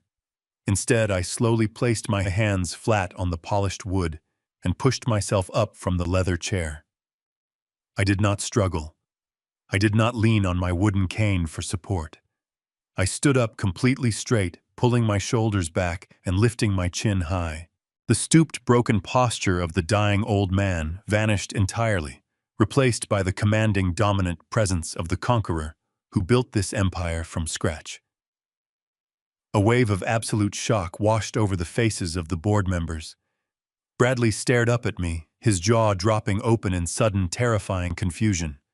Cynthia shrank back into her chair, her fake smile instantly evaporating into a mask of pure, unadulterated horror. Even Vincent Cross lost his smug expression, gripping the armrests of his chair tightly. I reached down, picked up the wooden cane, and tossed it onto the center of the table, where it clattered against the wood. Then I reached deep into the side pocket of my tailored suit jacket and pulled out a small black electronic remote control. I held it up for everyone to see and pressed the single red button in the center. A loud, sharp clack echoed through the massive room, followed by the heavy, engaging thud of military-grade magnetic locks sealing the doors shut. The trap was sprung and no one was leaving. The heavy metallic clack of the magnetic locks engaging echoed through the massive glass-walled boardroom, like the final strike of a judge's gavel. For a fraction of a second, the room remained completely submerged in an eerie, suffocating silence. The 50 senior directors sitting around the long, polished mahogany table simply stared at the heavy wooden double doors, trying to process the sudden, undeniable finality of that sound. I stood perfectly straight at the head of the table, feeling the lingering illusion of the frail, dying 70-year-old man completely melt away from my bones. The physical act of standing tall after days of deliberately slouching and dragging my feet sent a rush of pure, unadulterated adrenaline straight through my veins. I looked down at the expensive gold-plated pen resting innocently on top of the crisp white transfer of power documents. Bradley was still sitting directly to my right, his hand half extended toward the paperwork, his face frozen in a mask of absolute bewilderment. He looked exactly like a predator that had just realized it had willingly walked directly into a steel cage. I reached out and gently pushed the thick stack of legal documents away from me, sliding them across the smooth, polished wood until they came to a complete stop right in front of him. I took a long, deep breath, pulling the cool, filtered air of the corporate headquarters deep into my lungs, and let my true voice ring out for the first time in days. "I am not signing a damn thing," I declared, my voice booming with the exact same ruthless, authoritative cadence that had successfully built this $150 million logistics empire from a single rusted delivery truck. The deep baritone sound bounced off the high glass windows and struck the directors with absolute physical force. Cynthia physically recoiled in her expensive leather chair, her perfectly manicured hands flying up to cover her mouth as the carefully constructed reality she had manufactured over 35 years began to violently fracture. Vincent Cross, the ruthless billionaire who had confidently strolled into the room moments ago, expecting a glorious coronation, suddenly gripped the armrests of his chair so tightly his knuckles turned completely white. The arrogant, smug shark-like smile that had previously decorated his face evaporated in an instant, replaced by a dark, heavy cloud of paranoid uncertainty. They had all come to this prestigious room to eagerly feast on the remains of a broken, defeated old titan. Instead, they were now locked inside a highly secured vault, with a man who was fully prepared to burn their entire fraudulent world straight down to the absolute ground. Bradley desperately scrambled to save the crumbling narrative. He aggressively pushed his chair back and stood up, waving his hands in a frantic, chaotic motion meant to generate immediate sympathy from the completely bewildered board members. "He needs medical attention right now," Bradley shouted, his voice cracking with a perfectly executed tone of terrified filial concern. "Please, everyone, you have to understand the severe trauma of the mountain helicopter crash has completely shattered his fragile mind. His dementia is acting up violently, and he is clearly having another dangerous microstroke right in front of us." He reached out to grab my shoulder, attempting to physically force me back down into the heavy leather chair. "Do not touch me," I snapped, my voice cracking like a leather whip across the silent room. He instantly froze, his hand hovering just inches from my tailored suit jacket. I looked him directly in the eyes, refusing to break eye contact, as I reached my right hand deep into the inner pocket of my jacket. The directors were collectively holding their breath, completely unsure if they were witnessing a tragic medical emergency or the sudden, terrifying resurrection of their legendary chief executive officer. I wrapped my fingers around a small, custom-built digital remote control resting in the dark fabric, and my thumb gently found the primary activation switch. "Let us completely dispense with this pathetic, disgusting theater," I stated coldly, keeping my unwavering gaze locked directly onto my fake son's rapidly paling face. "You all came here today to witness the final transition of my corporate power and my vast financial estate. And you are indeed going to witness a transition today, but it will be a transition into absolute, indisputable truth. I pressed the central button on the hidden remote. Above our heads, the seamless ceiling panels quietly slid apart with a soft, mechanical whir. Three massive, high-definition projector screens silently descended into the center of the boardroom, smoothly locking into place with perfect precision. The automatic window blinds immediately rolled down, plunging the massive room into a dramatic, suffocating darkness before the bright digital projectors flared to life. The 50 board members collectively gasped as the massive screens illuminated the room with crystal-clear military-grade surveillance footage. It was not a graph showing quarterly earnings or a presentation about logistical supply chains. It was a live, recorded interior view of my own master suite back at the Chicago estate. The timestamp glowing in the bottom corner of the digital projection clearly indicated the footage was captured just yesterday morning, right after I had successfully faked my first severe physical collapse. The silent, high-definition video began to play, displaying the undeniable reality of my family's ultimate betrayal in brilliant color. The screen showed the heavy wooden door of the master bedroom opening slowly. Stephanie, my beautiful, elegant daughter-in-law, confidently walked into the frame, carrying a silver tray with a steaming porcelain cup of herbal tea and my daily blood pressure medication. The board members leaned forward in their leather chairs, completely captivated by the bizarre domestic scene unfolding before their eyes. The camera angle was positioned perfectly, providing an unobstructed, absolute clear view of her manicured hands. We all watched in absolute silence as Stephanie carefully set the silver tray down onto the wooden nightstand. We watched as she casually looked over her shoulder to ensure the long hallway was completely empty. And then the entire boardroom watched as she reached deep into the hidden side pocket of her soft yellow sundress, pulling out a completely identical fake blue capsule. The giant screen showed her smoothly swapping my legitimate heart medication with the potent, untraceable cardiac arrest inducer. A horrified gasp erupted from the 50 directors, echoing violently around the dark room. Several men cursed in pure shock while others covered their faces in absolute disbelief. The white light fiercely illuminated Stephanie's face where she sat near the table. Her flawless mask completely melted away, leaving nothing but raw, animalistic terror.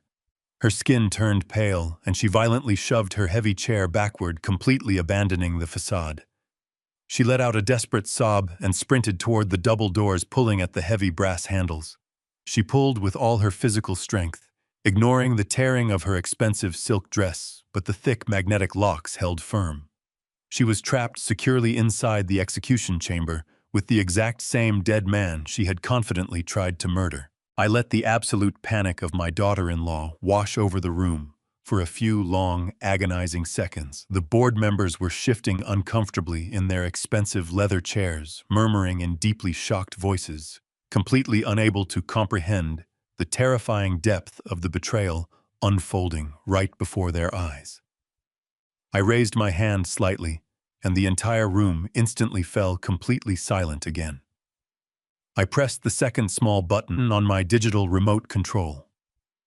The high-definition footage of Stephanie freezing in the master bedroom vanished entirely from the massive projector screens. It was immediately replaced by a brand-new live recording. This time, the hidden tactical camera angle showed the luxurious interior of Cynthia's private vanity room. The 50 board members watched in absolute silence as my wife of 40 long years stood alone in front of her brightly illuminated makeup mirror. She was holding a crisp, white piece of official laboratory paper in her perfectly manicured hands. I deliberately zoomed the digital image in, much closer, projecting the document across the entire massive wall, so every single person sitting in the dark boardroom could easily read the bold black letters printed clearly at the very top. It was a formal genetic paternity test. A collective loud gasp echoed sharply through the dark room as the senior directors read the shocking, undeniable results of the complex genetic analysis. Cynthia let out a strangled, terrified cry from her seat at my left side. She violently threw her shaking hands over her pale face, shaking her head rapidly as if she could somehow magically deny the undeniable physical evidence proudly projected in front of all her professional peers. but I was absolutely not finished dismantling her fake life. I tapped another small button on the black remote. The crisp, clear audio from the hidden military-grade tactical microphone instantly filled the silent corporate boardroom. My wife's own voice echoed loudly through the high-quality surround sound speakers, dripping with a dark, twisted affection I had never once heard her use during our entire marriage. "The plan is working perfectly, Vincent," her recorded voice murmured softly into a cheap, prepaid burner phone. "Harrison is declining rapidly. The fake mountain crash completely broke his spirit, and the blue pills are finally working. He thinks he just narrowly escaped death." Every single senior director in the massive room turned their heads simultaneously to look directly at Vincent Cross. The arrogant, smug, shark-like smile that had previously decorated his confident face since the moment he walked through the heavy double doors had completely vanished without a single trace. He was sitting completely rigid in his expensive leather chair, his dark eyes wide with sudden primal fear. The recording continued to play loudly, ruthlessly, exposing every single miserable layer of their monumental 35-year deception to the entire business world. "Everything is ready." Vincent Cynthia's voice whispered softly through the overhead speakers. "Bradley is ready to sign the final transition papers on Friday afternoon. The moment Harrison formally steps down, our son is finally going to inherit what is rightfully yours. He will hand you the keys to the entire Wright Logistics empire on a beautiful silver platter." I stopped the audio playback with a sharp click, letting the heavy, suffocating silence return fully to the massive glass-walled room. I turned my head very slowly and locked my tired eyes directly onto Vincent Cross. The ruthless billionaire rival looked exactly like a man who had just stepped blindly onto a hidden explosive landmine. I walked slowly and deliberately around the edge of the long, polished mahogany table, my leather shoes echoing loudly against the hard floor. "Congratulations, Vincent," I said smoothly, keeping my deep voice incredibly calm, freezing cold, and razor-sharp. "You successfully planted your bastard in my house. You managed to orchestrate an impressive 35-year affair right under my nose while I was busy building an empire." I watched his thick throat swallow hard as the board members stared at him with absolute, total disgust.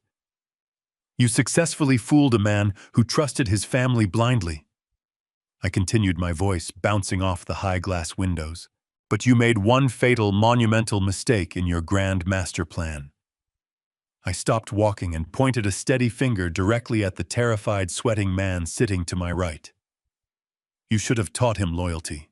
Bradley was hyperventilating uncontrollably, now his chest heaving violently up and down as he slowly realized his entire fraudulent, luxurious existence was being systematically, permanently dismantled in front of the most powerful, wealthy people in the entire city.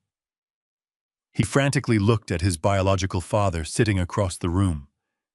Then he desperately looked up at me, completely, hopelessly, trapped in a terrifying nightmare of his own foolish making.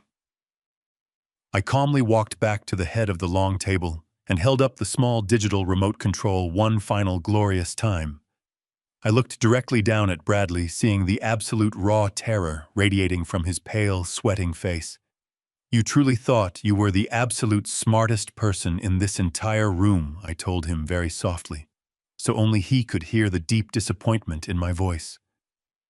"You arrogant boy. You honestly thought you could easily outsmart the man who kindly raised you and outsmart the man who secretly created you. You thought you could play us both and walk away an incredibly rich man." I pressed the final red button on the remote. A brand new audio file immediately began to play loudly through the overhead speakers, cutting through the heavy tension in the room. It was Bradley's own highly panicked voice, secretly recorded just moments after Cynthia had finally finished her secret phone call with Vincent. "Mom, we have a massive immediate problem," his recorded voice trembled with raw, unadulterated panic. "The dead body in the flooded quarry is sinking to the bottom, exactly like we carefully planned. The heavy canvas tarp and the metal weights are securely holding it down deep in the freezing mud. But Vincent is getting incredibly suspicious right now. He has been calling my secure line all morning, demanding constant updates. The 50 directors were holding their collective breath, staring at Bradley in absolute sheer horror as his own recorded confession permanently condemned him. Vincent Cross leaned aggressively forward in his leather chair, his face instantly turning a highly dangerous shade of furious dark red as he listened intently to his biological son's incredibly treacherous words. He does not know I violently killed his private elite fixer, Mom. The loud recording continued playing, sealing Bradley's ultimate, inescapable fate. If my real biological father ever actually finds out, I selfishly kept all the $3 million assassination money entirely for myself, he will absolutely violently kill us both. The final words of the secret audio recording hung heavily in the freezing air of the locked corporate boardroom. The absolute silence that followed was completely deafening. Bradley slowly lowered his trembling head down toward the polished mahogany table, fully realizing that his own unbelievable greed had successfully managed to dig his permanent grave. I stood silently there, watching my enemies fall. Vincent Cross remained absolutely paralyzed in his heavy leather chair for several agonizing seconds. The arrogant billionaire who had spent his entire ruthless career manipulating markets and destroying rival companies was currently incapable of processing the devastating magnitude of the audio recording. He slowly turned his head away from the massive projector screens and locked his dark, furious eyes directly onto the pale, trembling face of his own biological son. The sophisticated, polished facade of the wealthy business tycoon began to violently fracture and physically melt away right in front of the entire corporate board of directors. The deep, healthy color completely drained from his thick neck and face, leaving behind a terrifying shade of sickly gray. His broad shoulders began to heave up and down with rapid, shallow breaths as his mind desperately tried to reject the horrifying truth. But the undeniable reality was already sinking deep into his bones. The elite private fixer he had personally hired to execute my assassination in the snowy mountains of Colorado was not just a random, disposable mercenary. He was a trusted member of his own family. Vincent slowly placed both of his large, trembling hands flat against the polished surface of the mahogany table and pushed his heavy body upward. He stood completely upright, his massive frame casting a long, dark shadow across the crisp, white legal documents scattered carelessly across the wood. Bradley physically shrank back into his expensive chair, desperately trying to put as much physical distance as possible between himself and the towering, furious man standing just a few feet away. The silence in the massive glass-walled room was so incredibly thick and oppressive that the faint mechanical humming of the high-definition projectors sounded like a roaring jet engine. Vincent opened his mouth, but the words seemed to physically choke him before they could escape his throat. His face contorted into a terrifying mask of pure, unadulterated horror and raw animalistic grief. When he finally managed to force the sound out of his chest, his raspy voice was entirely devoid of its usual sophisticated corporate polish. It was a low, terrifying, guttural snarl that echoed violently against the high ceiling. "The private fixer you violently killed in cold blood," he whispered, his voice shaking with a devastating combination of sorrow and absolute murderous rage. "That young man was not just an anonymous hired gun, you stupid, greedy fool.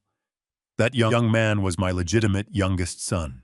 The crushing weight of that shocking revelation slammed into Bradley with the destructive physical force of a runaway freight train.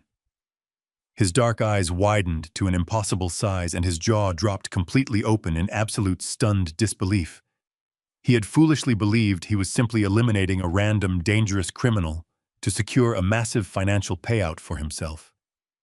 He had absolutely no idea he had brutally murdered his own biological half-brother and dumped his heavy, lifeless body into the freezing mud of an abandoned limestone quarry. Before Bradley could even attempt to formulate a pathetic excuse or beg for any kind of mercy, the fragile tension in the room violently snapped. The sophisticated, wealthy villains instantly turned on each other with the terrifying ferocity of starving rabid dogs. Vincent let out a deafening roar of pure, agonizing grief and lunged aggressively across the wide mahogany table. His expensive, tailored suit jacket ripped loudly at the broad seams as he violently threw his entire massive body weight forward, completely ignoring the heavy crystal water pitchers and thick leather binders that shattered and scattered across the room. He reached across the polished wood with his large, powerful hands extended like lethal claws. Vincent successfully grabbed Bradley directly by the throat with terrifying speed and devastating accuracy. His thick, strong fingers immediately locked around his biological son's pale neck with a crushing, suffocating grip that instantly cut off his desperate airflow. Bradley let out a terrible choked gasp and violently thrashed backward, causing his heavy leather chair to tip over completely. Both men crashed violently onto the expensive imported carpet in a chaotic, tangled mess of flailing limbs and tearing fabric. The refined corporate boardroom instantly transformed into a brutal, bloody gladiatorial arena. Cynthia leaped out of her seat with a piercing, hysterical scream that shattered the remaining silence. She desperately threw herself toward the two struggling men, frantically pulling at Vincent's broad shoulders in a pathetic, useless attempt to save the very son she had secretly conspired with for decades. "Please, Vincent, stop!" she wailed loudly, her perfectly styled hair falling wildly across her face as her sharp, manicured nails dug uselessly into his thick suit jacket. "You are going to kill him. Please let him go."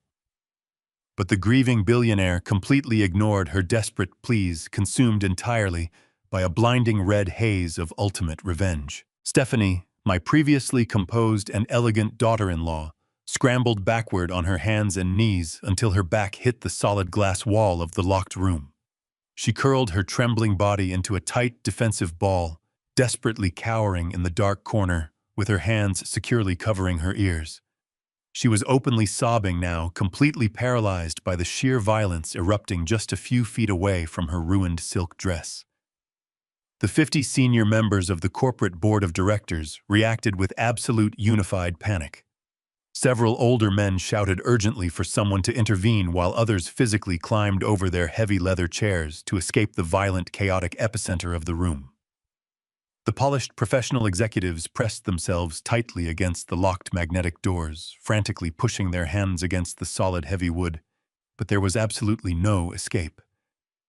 I stood perfectly still at the head of the long table, leaning heavily against the smooth wood with my arms casually crossed over my chest. I did not flinch. I did not shout. I simply watched the brutal, devastating consequences of their own monumental greed completely consume them.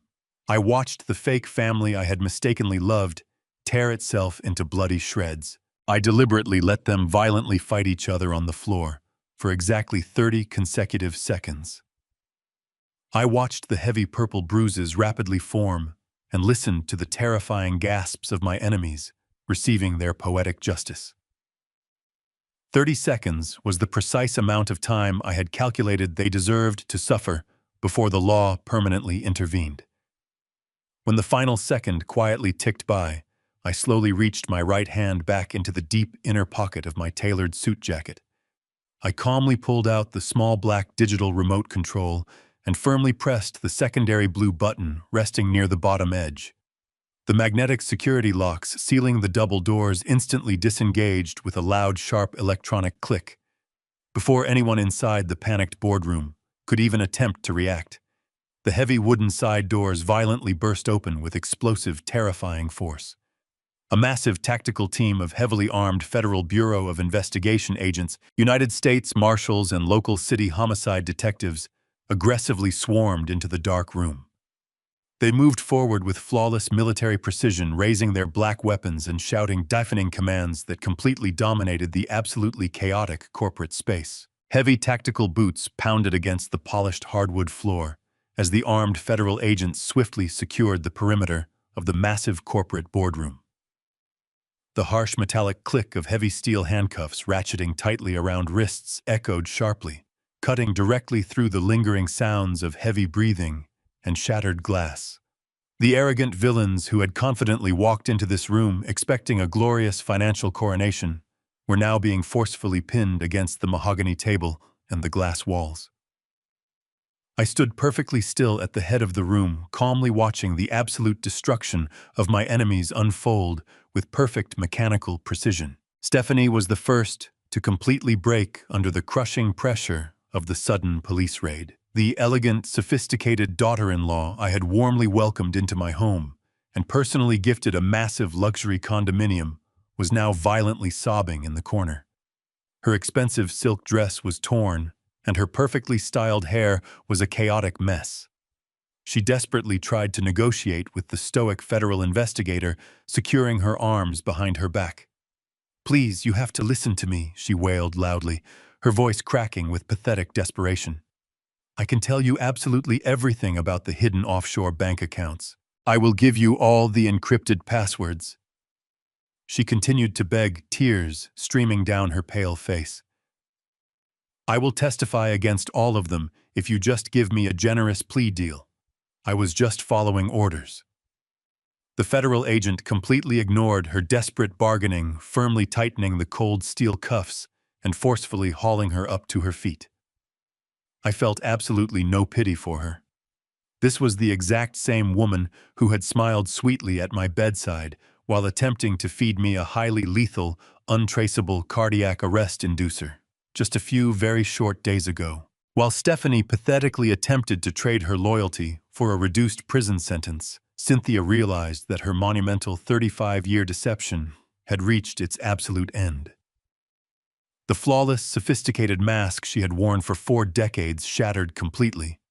She managed to break away from the arresting officer for a brief second and threw her heavy body across the ruined boardroom carpet.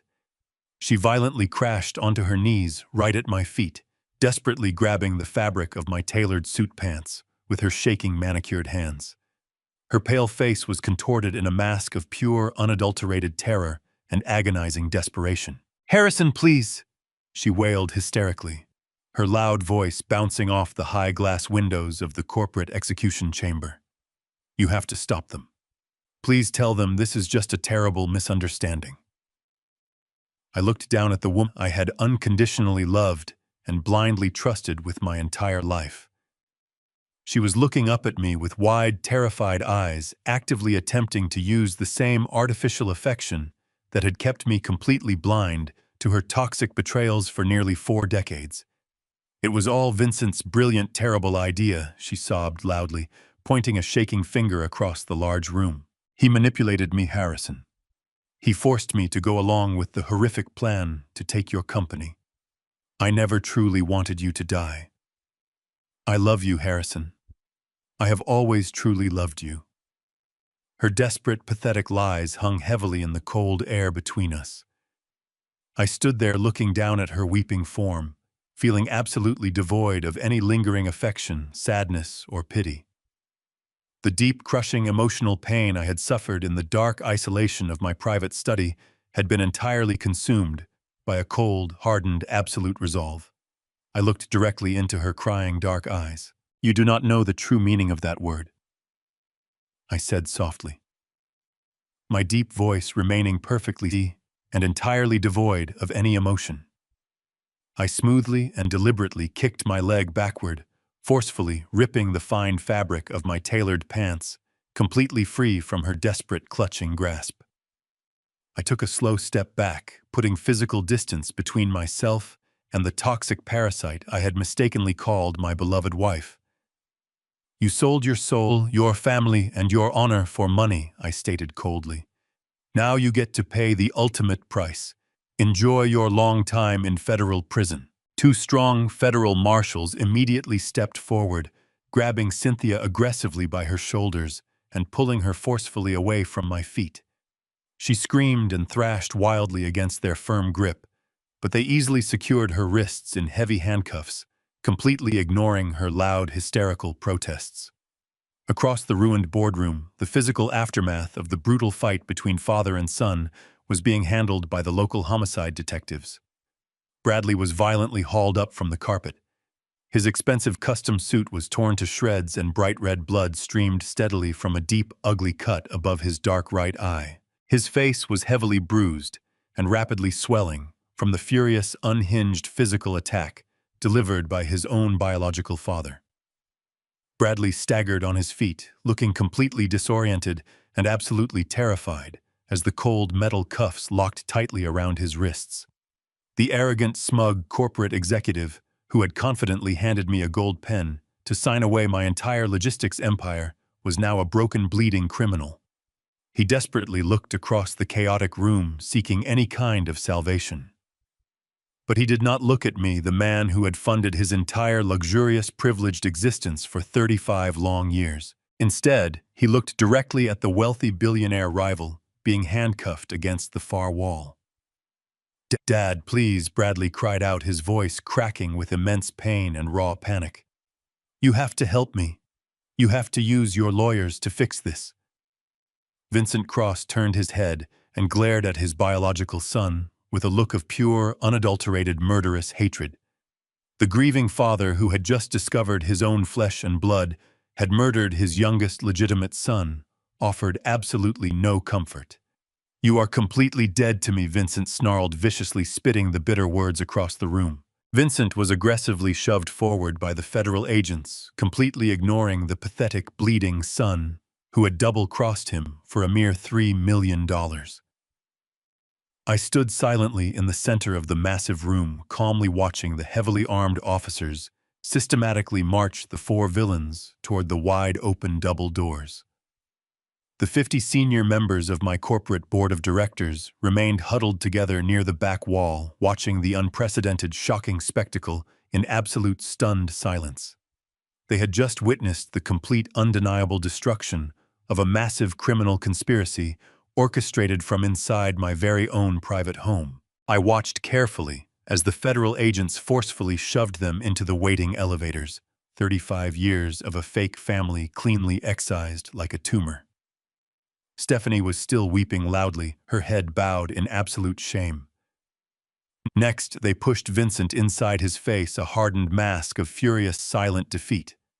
Bradley followed, stumbling weakly on his feet, the bright blood dripping slowly from his chin onto his ruined white dress shirt. Finally, they dragged Cynthia into the heavy metal box. She looked back at me one final time, silently begging for a rescue that was never coming.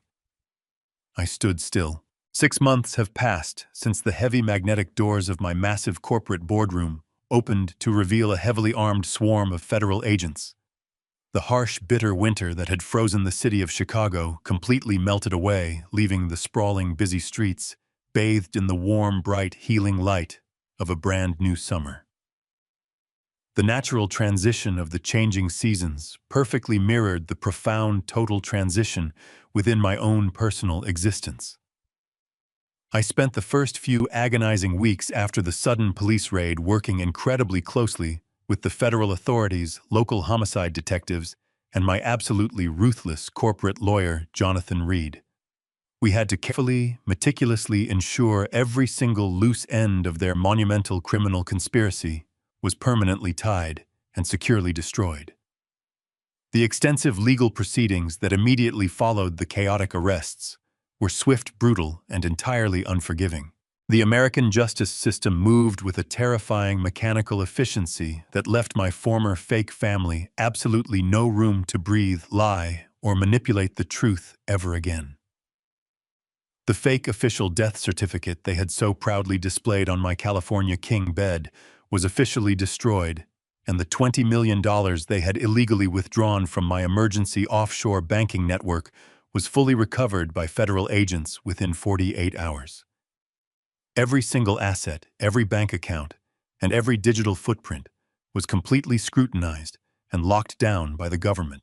Vincent Cross, the arrogant, ruthless billionaire who had spent his entire adult life violently destroying rival companies and happily stealing other people's happiness, was completely eradicated from the global business world. His massive international logistics empire collapsed practically overnight when the devastating news of his direct active involvement in a murder-for-hire conspiracy became public knowledge. The federal government immediately seized all of his corporate assets, froze his countless hidden offshore bank accounts, and dismantled his entire executive board. During the highly publicized criminal trial, he looked like a hollow, broken, pathetic shadow of his former intimidating, confident self. The crushing, absolute realization that his own biological son had brutally murdered his youngest legitimate child had completely destroyed his once sharp mind. He did not even attempt to mount a vigorous legal defense against the overwhelming charges. He sat quietly in the crowded federal courtroom, staring blankly at the solid wooden table while the strict judge sentenced him to spend the remainder of his natural life behind the cold steel bars of a maximum security federal prison. He will die alone in a tiny concrete cell, completely stripped of his massive wealth, his false dignity, and his terrifying power. The corporate monster who had relentlessly tried to take my life was completely swallowed whole by his own massive blind greed. Bradley met an equally devastating and highly permanent ultimate fate. The spoiled, arrogant young man I had lovingly raised, generously funded, and blindly trusted for 35 long years finally faced the absolute maximum legal consequences of his monumental betrayal. His highly expensive defense attorneys frantically tried to argue that he was heavily manipulated by his mother and his biological father. But the overwhelming physical evidence was completely undeniable in the court of law. I sat in the gallery and watched the federal prosecutor hold up the torn, expensive dress shirt, permanently stained with the heavy iron, rich red clay and diesel fluid from my restricted off-the-books quarry. It was the very same shirt I had watched him frantically scrub in the basement laundry sink alone at midnight. The high-definition surveillance recordings captured from my private study and the completely recovered body of the murdered assassin, securely wrapped in the heavy canvas tarp, permanently sealed his dark doom. He was officially convicted of first-degree homicide, attempted murder, and massive corporate financial conspiracy. When the heavy legal sentence of consecutive life terms without the possibility of parole was formally announced, he completely broke down right there in the silent courtroom. He openly wept like a terrified child and desperately called out for me, begging the old man he thought he had completely outsmarted to somehow miraculously save him from his terrifying, grim reality. I sat perfectly still, looking at his bruised face with absolute cold, total indifference. I did not feel a single drop of pity for the toxic parasite who had actively planned to stop my beating heart with a lethal poison just so he could steal my lifetime of hard, exhausting work. I was violently dragged away in heavy metal chains, a convicted murderer who will spend the next 50 years rotting in a tiny dark cell, constantly looking over his shoulder in absolute, constant fear. Stephanie, the elegant, sophisticated daughter-in-law, who had so sweetly offered me a cup of hot chamomile tea, along with a lethal, untraceable chemical compound, learned a very harsh, permanent lesson about loyalty and ultimate betrayal. Her frantic, desperate, pathetic attempts to secure a generous legal plea deal by eagerly offering to testify against her own husband and her mother-in-law completely, entirely failed. The ambitious federal prosecutors did not need her highly unreliable testimony because my former Central Intelligence Agency tactical team had already provided them with flawless military-grade surveillance footage of her actively committing the terrible crimes inside my master bedroom. Without any valuable leverage to trade for her precious freedom, she was forced to squarely face the full crushing weight of the justice system. She was officially sentenced to serve 2 consecutive life sentences for her direct active role in the attempted assassination and the massive financial conspiracy. The expensive luxury condominium I had generously bought for her as a warm, welcoming wedding gift was immediately seized by the government to help pay for the massive financial legal restitutions. She will spend the best remaining decades of her young life wearing a cheap, scratchy institutional uniform, completely stripped of her expensive silk dresses, her imported expensive makeup, and her false, elegant, charming smile. She foolishly traded a beautiful life of absolute unlimited luxury for a permanent cold concrete cage. But the most profound and perfectly poetic justice was absolutely reserved for Cynthia. My wife of 40 years, the deceptive woman, who had comfortably shared my bed and my life, while secretly plotting my ultimate violent demise, suffered a fate that was arguably much worse than a simple standard prison sentence. She narrowly avoided a direct attempted murder charge because her highly expensive lawyers successfully argued she was not physically present during the dark midnight disposal of the body at the quarry, and did not directly physically hand me the poisoned blue pill. However, she was entirely destroyed by the ruthless financial and civil courts. My brilliant loyal lawyer, Jonathan Reed, flawlessly executed a series of highly complex, ironclad infidelity and absolute fraud clauses deeply buried within our original extensive estate planning documents. Because she had knowingly engaged in a continuous 35-year affair and actively conspired to commit massive corporate theft, she was legally aggressively stripped of every single physical and financial asset she possessed. The vast millions she thought she had successfully transferred to untraceable offshore accounts were instantly frozen, recovered, and returned directly to my primary corporate holdings. She was left completely penniless, without a single dollar to her name. She could not afford a luxury apartment or even a basic simple rental home in the worst part of the city. Today she lives in a highly depressing, critically underfunded state-run living facility located on the noisy, dirty outskirts of the city. She shares a tiny, cramped institutional room with a completely random stranger eating bland, tasteless cafeteria food and wearing cheap, donated clothes. She has absolutely no visitors because her entire wealthy social circle totally abandoned her.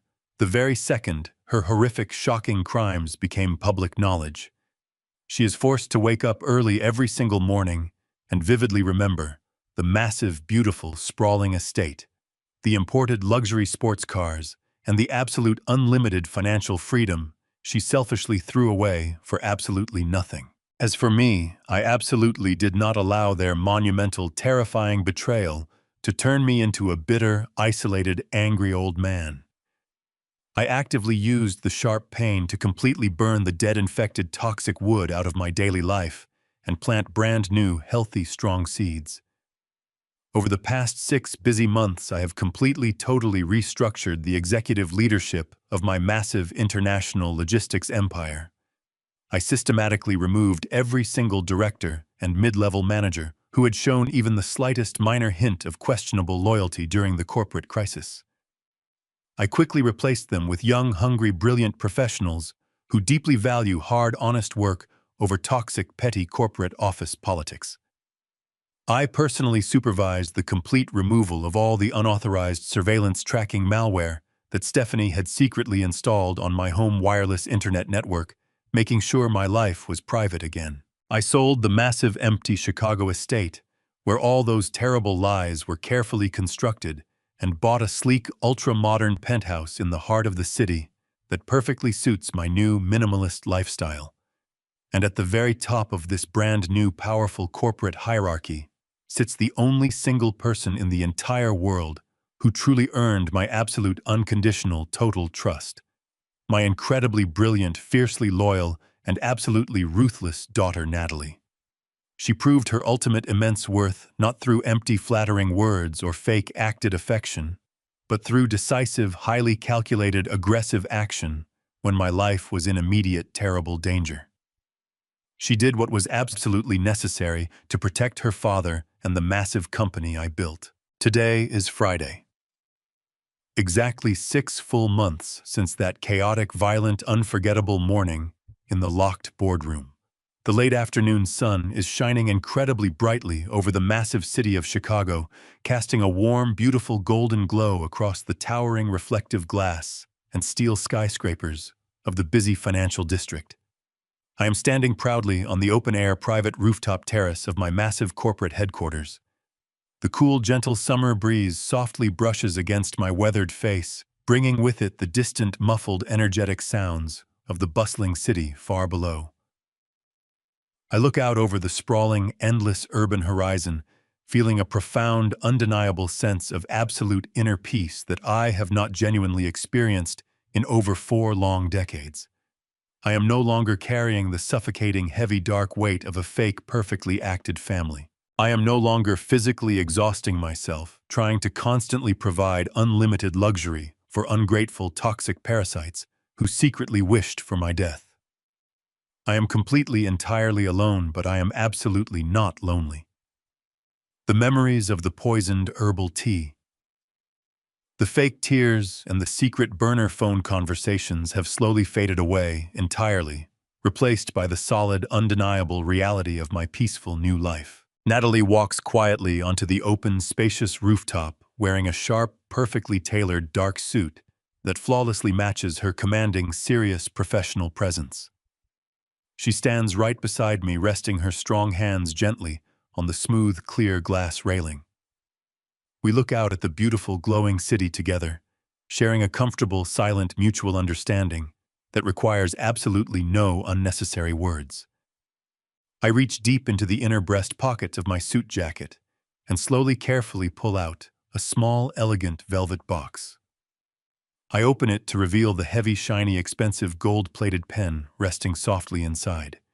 It is the exact same expensive gold pen that Bradley had eagerly, greedily handed to me in the dark study, trying to violently force me to quickly sign away my entire life and my massive, hard-earned empire. I gently take the gold pen out of the soft black velvet and hand it directly to my loyal, trusted daughter. She takes it with a firm, steady, strong grip, looking at me with deep, mutual, undeniable respect. Resting on a small, outdoor glass table right behind us is a thick, heavy stack of official corporate transition documents. But these are absolutely not fraudulent papers designed to secretly steal my vast wealth. This is a legitimate, fully authorized Chief Executive Officer contract, transferring complete total power to the rightful perfect heir. Natalie walks confidently over to the table, leans forward, and smoothly signs her name on the dotted line using the heavy gold pen. I watch her smoothly sign the final legal document, feeling an overwhelming, massive surge of genuine, undeniable paternal pride swelling deep inside my chest. At exactly 70 years old, I am absolutely not at the bitter, sad end of my long life. I am proudly standing at the very bright, exciting beginning of a beautiful, brand new dawn. I have successfully, permanently transferred the heavy daily burden of intense corporate leadership to a brilliant woman who will undoubtedly passionately take the logistics company to incredible, unprecedented new heights. I am finally completely, entirely free to travel the world, to read, to breathe, and to simply exist without constantly nervously looking over my shoulder, expecting a knife in my back. I survived the ultimate, darkest betrayal and emerged significantly stronger, infinitely sharper, and completely spiritually liberated.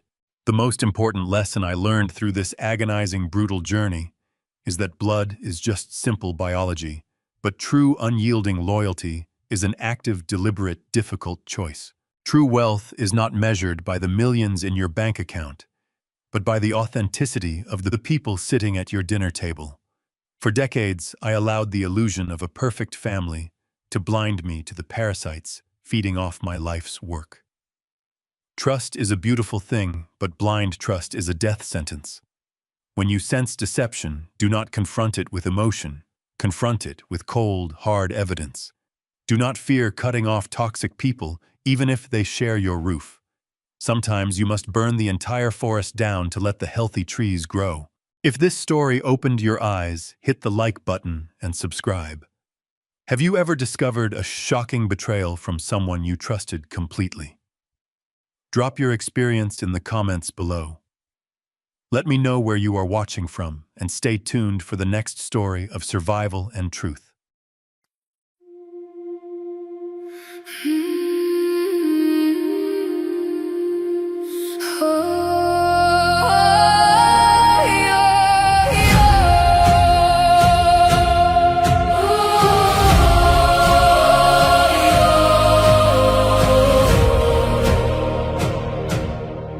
I used to ride upon your shoulders, thinking you could touch the sky.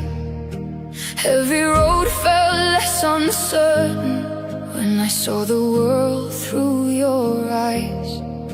You were stronger than the mountains, taller than the northern pines. And when the winter winds were coming, you would stand between them and I. Time kept moving like the river, years slipped slowly out to sea. But no matter where life took me, you were always part of me. I am my Father's daughter, in every step I take, in every time I choose to stand. When it's easier to break, I carry your courage in my heart, your fire inside my soul. And though the years keep moving on, your love still leads me home.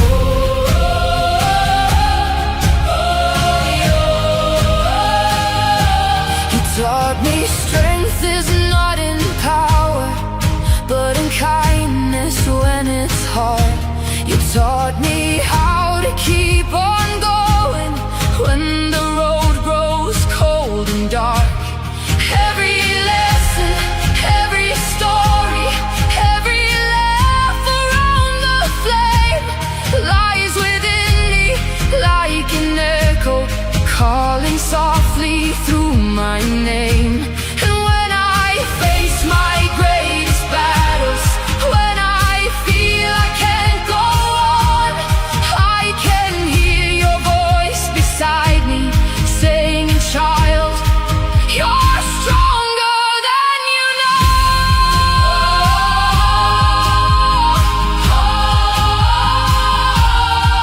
I am my Father's daughter, in every step I take, in every time I choose to stand. When it's easier to break, I carry your courage in my heart, your fire inside my soul. And though the years keep moving on, your love still leads me home.